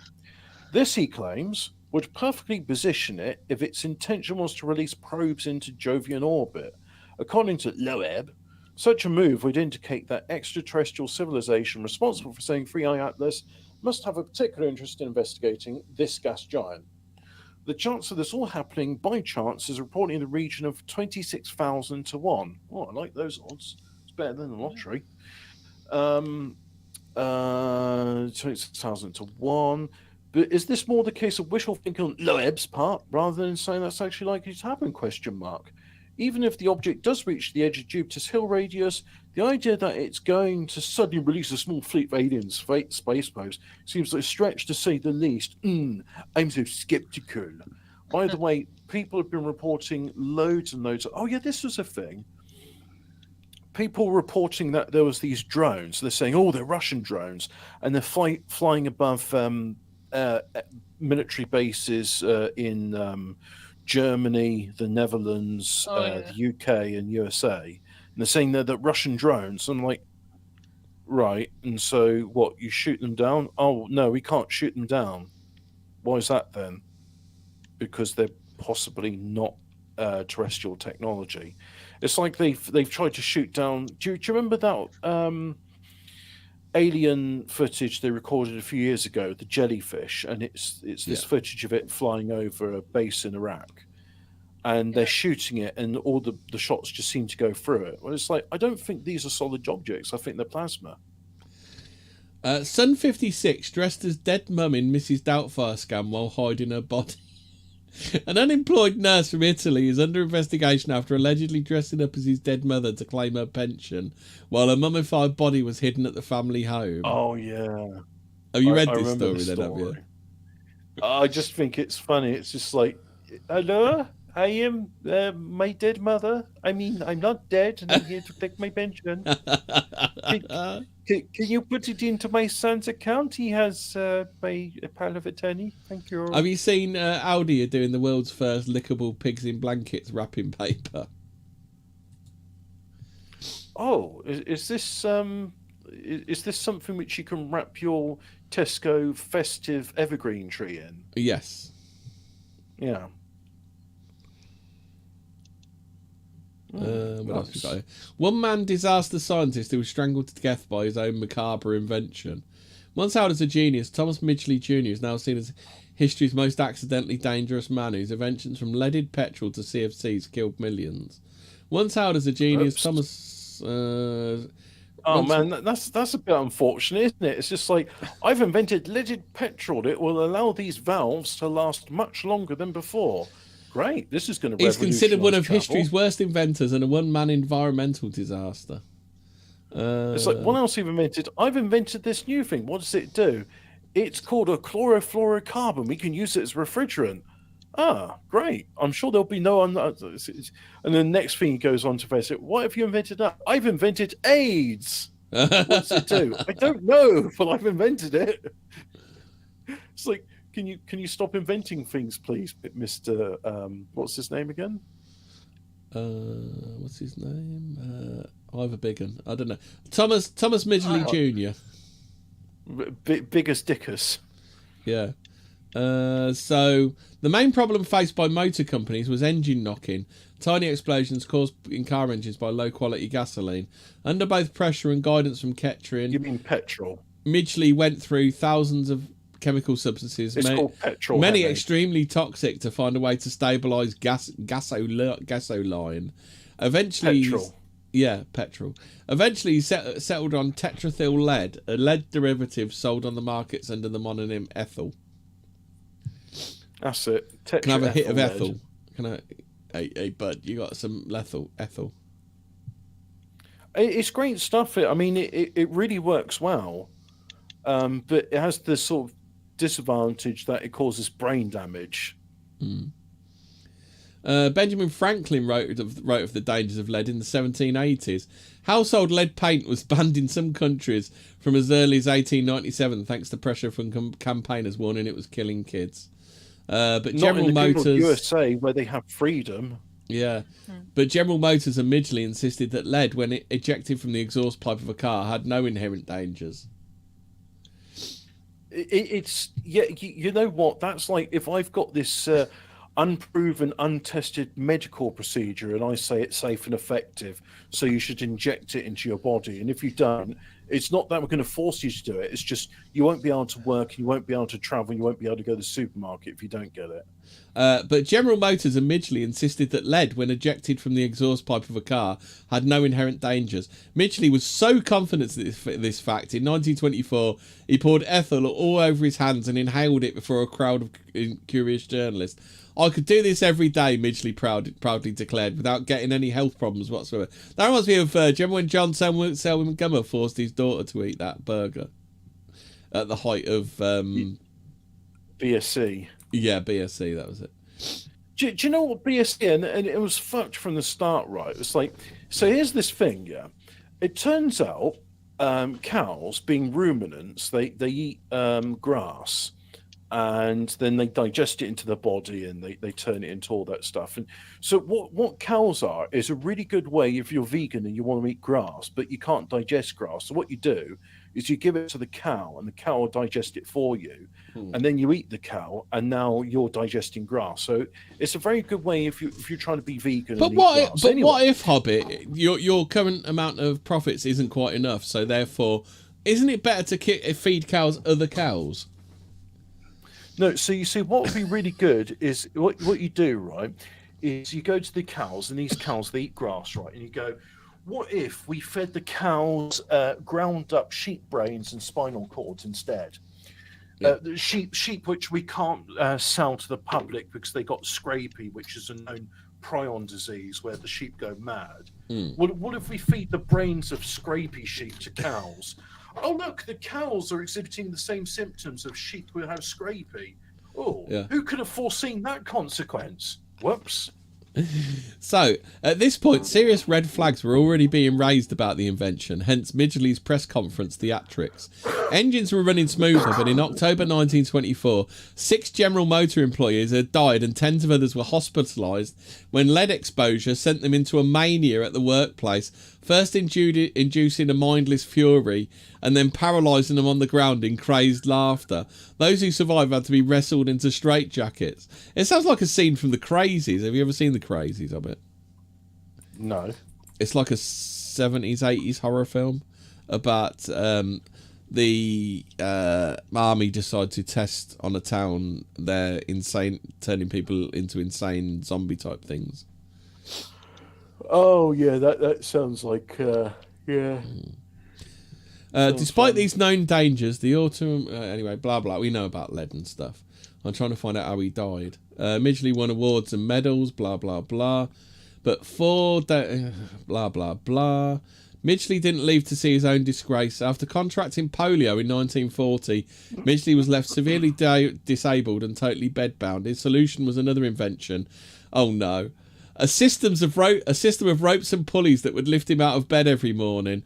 But on the morning of November the 2nd, 1944, he was found dead in his home, strangled by his own device.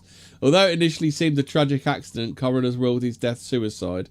Allegedly, he had killed himself in a rabid psychosis, a mental state induced by his own lifetime of exposure to highly toxic lead. Oopsie. Oh, guys, breaking news. This is from Namibia.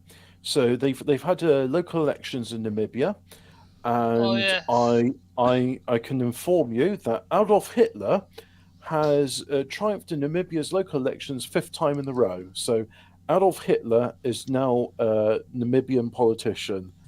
To give him his full name, Adolf Hitler Unununa.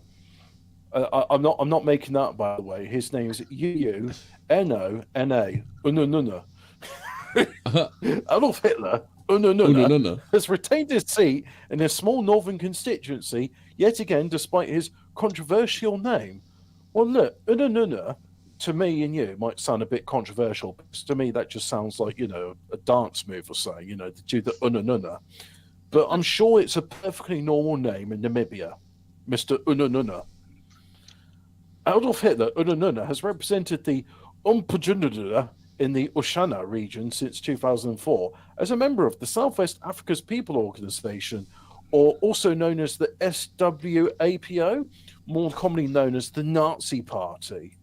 While Namibia's Electoral Commission has yet to release the official vote count, Unununa won by a large margin, according to multiple reports. The 59-year-old has been a popular figure in the small northern constituency of less than 5,000 residents, despite his namesake's legacy, saying that he will institute a Strength Through Joy program for all of Namibia. And then it says a bunch of other stuff which I can't be bothered to read. Anyway, Adolf Hitler has won the Namibian elections. Hobbit, how much would you pay for an organic 11 to 12 kilogram turkey for your Christmas dinner? Oh, £160. Fucking hell, you skinflint. 456 quid. Fuck me. Look, so I'm not sure if you're aware That's of this, Butchers of London, Parsons Nose, say that biggest organic birds are not high in demand as they serve up to 28 people, and the birds adhere to strict rules to be organic. But so yeah, £456 turkey.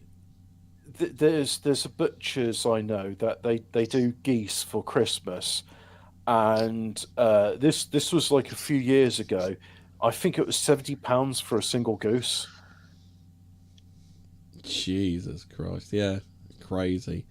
There's another one here. Bird of prey drops. So a bald eagle dropped a cat through a woman, and it smashed straight through a woman's windscreen while she was driving.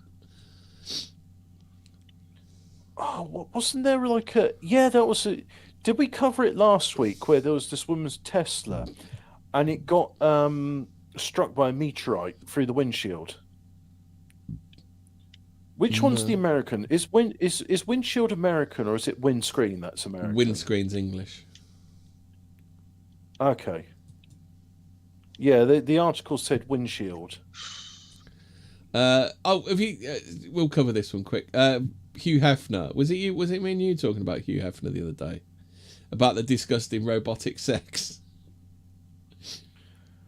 Is this where Will Stansel is getting buggered by AI robots? No, it's Hugh Hefner. You know, the Playboy guy.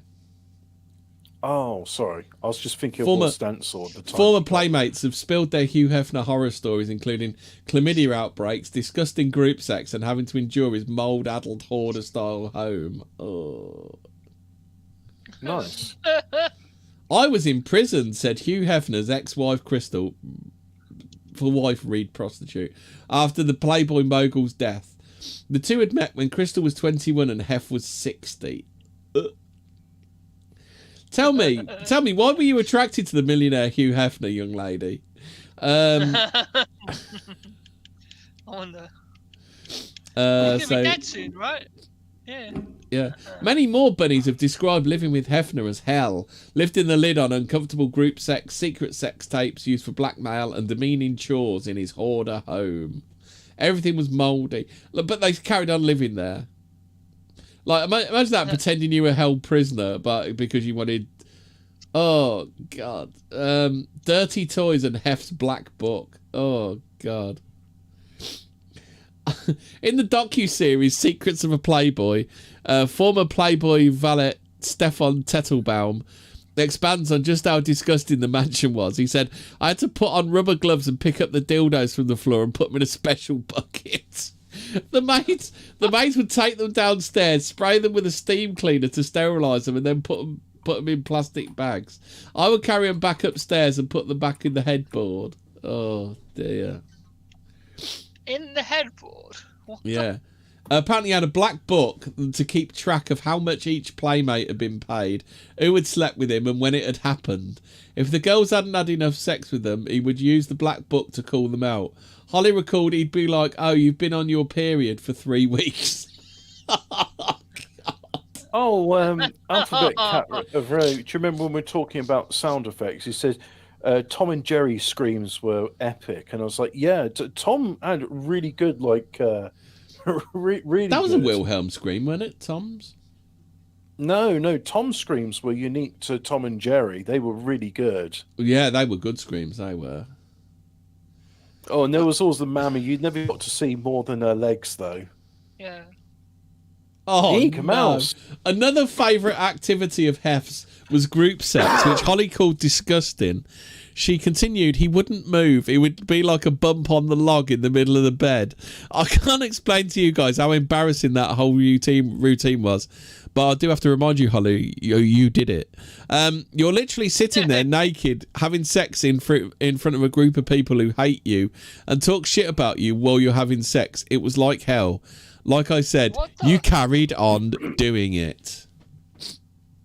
Do you know, this reminds me of another story I read recently where there was this woman and she was doing this story about, like, yeah, so the second time I went to go and visit this person I thought was the love of my life, and then just proceeds to talk about, like, he's a gross slob and he's unwashed, greasy hair, and there's holes in his clothes, and he's smelly and he's rude and stuff like that. And it's like, yeah, but this is the second time you visited him, so you decided the first time, like, oh, that wasn't enough. You needed to go and visit him a second time.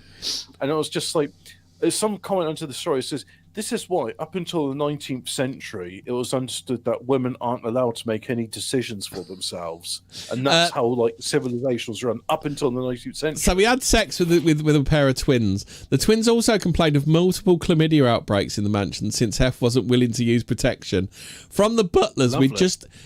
No, it's not. That's not even the worst bit, Hobbit. We just order a big bowl and we put hot water in it, then we put rags in it, Carissa said. So whoever was having intercourse with him, when they were finished, they can wipe him off. And then the other girl could... Lovely. Wonderful. Oh, God. Oh, yeah, dear. just sponge him down, and then yeah. Kendra Wilkinson, another former girlfriend, read prostitute, remembered, I had to be very drunk or smoke lots of weed to survive those nights. Who you are. I just think of the Isaac Hayes song, "Prostitutes on the loves you no matter who you are." Well, obviously they don't, because they just talk shit about the bloke they had sex with for money. I had to be very drunk or smoke lots of weed to survive those nights. There was no way around it. There was a way around it. You could quit.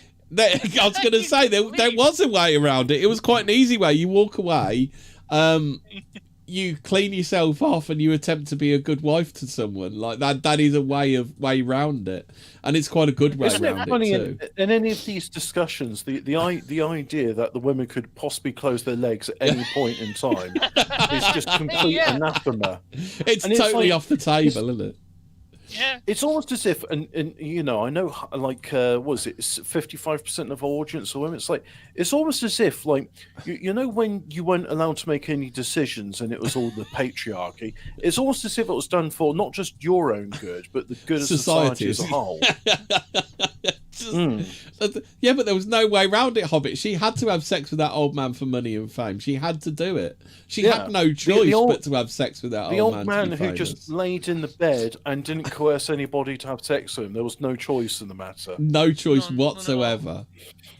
There was no way. She was held prisoner in that house. Yeah. She couldn't do anything about it. She's like, oh no, it was terrible. After the 50th time I had sex with him, I decided enough was enough. After my career got off the ground and I could finally make decent money, that had to be the end of it. Then I haven't spoken about this until now, and I think it needs to be said. Right, we need to have a serious. Now, some of you may be aware of this film director and producer called Harvey Weinstein. Yeah, and he was went to trial a few years ago because he was alleged to have done some things to women, which they later decided that they were going to regret doing. Things like he'd say, "Look, if you want to get ahead and be an actress, you have to have sex with me on this couch." So yeah, it was a simple proposition. It's like, haul yourself out to me, and I'll make you famous. Yeah, and then the women because he didn't put a gun to the head or anything. The women were presented with this thing, and then they were like, they went ahead with it because obviously they became famous actresses. But then they decided that, oh no, I regret being a famous actress and being a multimillionairess. I'm going to say that he forced me to do this against my will, even though he just sat on the couch and I had to do all the work. Yeah. So, can I just say... Actually, to be fair, I don't think they had to do a lot, just be in the shower while he was fiddling with his egg-shaped penis.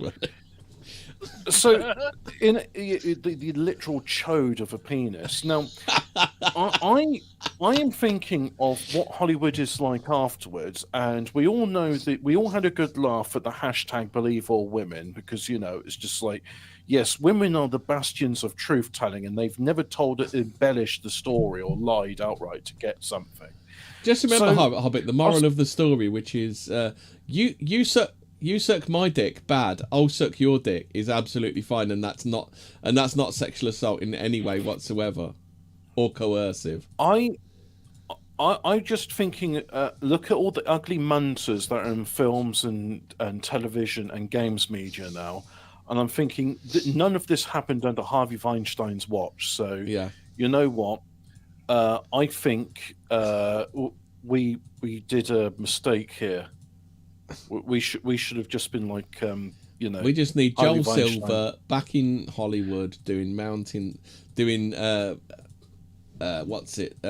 doing Scarface levels of cocaine from a big silver tray on his desk. And then we could have the glory days of cinema back. Mossad, and I know you're listening to us right now, Mossad. Yeah. If you could do us all a favor, right? Can you get Harvey Weinstein exonerated from prison? If you told Donald Trump he's very sympathetic, he'll understand. He's going to make movies great again, and to make movies great again, we're going to need this Harvey Weinstein. We need this Harvey Weinstein. He makes good movies. He did some things with women. Not going to question it. He's got to make good movies. I think in the balance of it. Yeah, but you've got to remember, in the context of what we've just heard, Hobbit, they were forced to. They had no choice but to have sex with Harvey Weinstein. No choice whatsoever. None. Yeah. Yes. They couldn't have just walked out and gone, no fucking way, you're kidding me. Too easy. Yeah. Like those poor girls, they had to have sex with Hugh Hefner. They had to. They had no choice whatsoever. Exactly. They were hostages in his multi-million-dollar mansion home. Yeah. And he was like, I will machine gun you all to death so that you're dead. I mean, you try literally just walking out of the gate. Can't do it. No, you can't. No, well, we all know he had electrified floors and masturbation machines in his mansion of doom. He probably needed masturbation machines. He was about fucking 80. I heard there was like a sex dungeon with an eagle and a bear in Hugh Hefner's mansion of horrors. Well, they had to. They were forced to. They were forced to. I heard there was this slut there who was really frigid, and they called her the frigid slut of Hugh Hefner's sex dungeon. So what he did is he had her frozen in carbonite.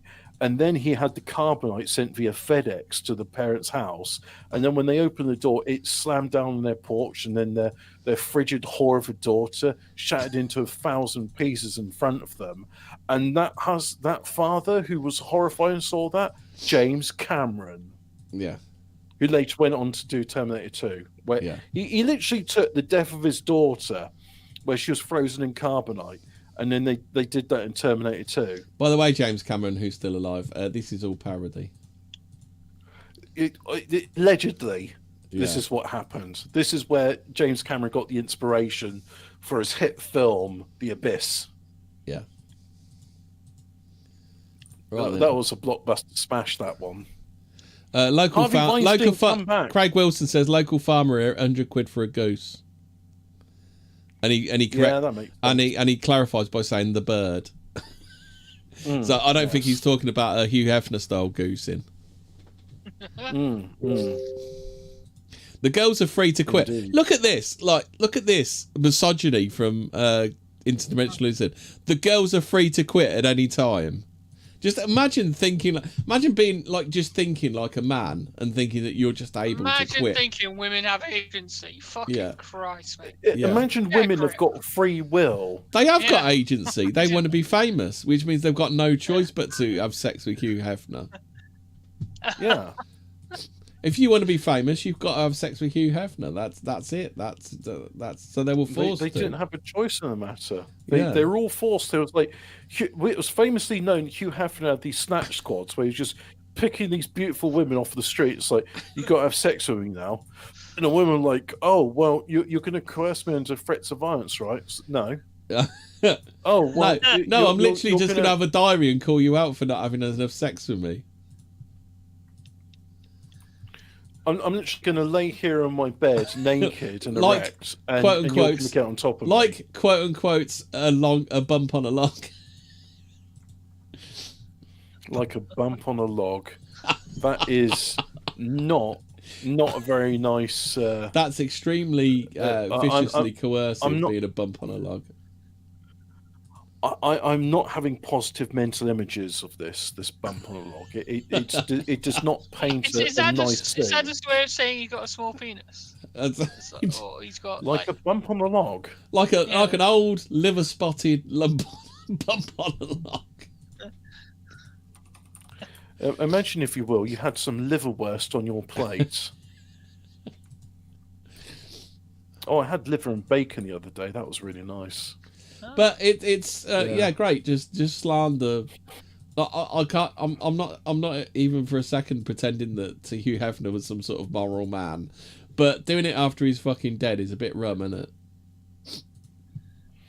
it? Now that he can't like come over and like say you're a crap shag. Yeah, that's when the daggers come out.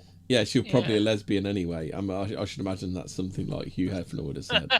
When Hugh Hefner was asked to comment, he says, "I wouldn't shag her with yours, mate." Yeah, I wouldn't. I never touched her.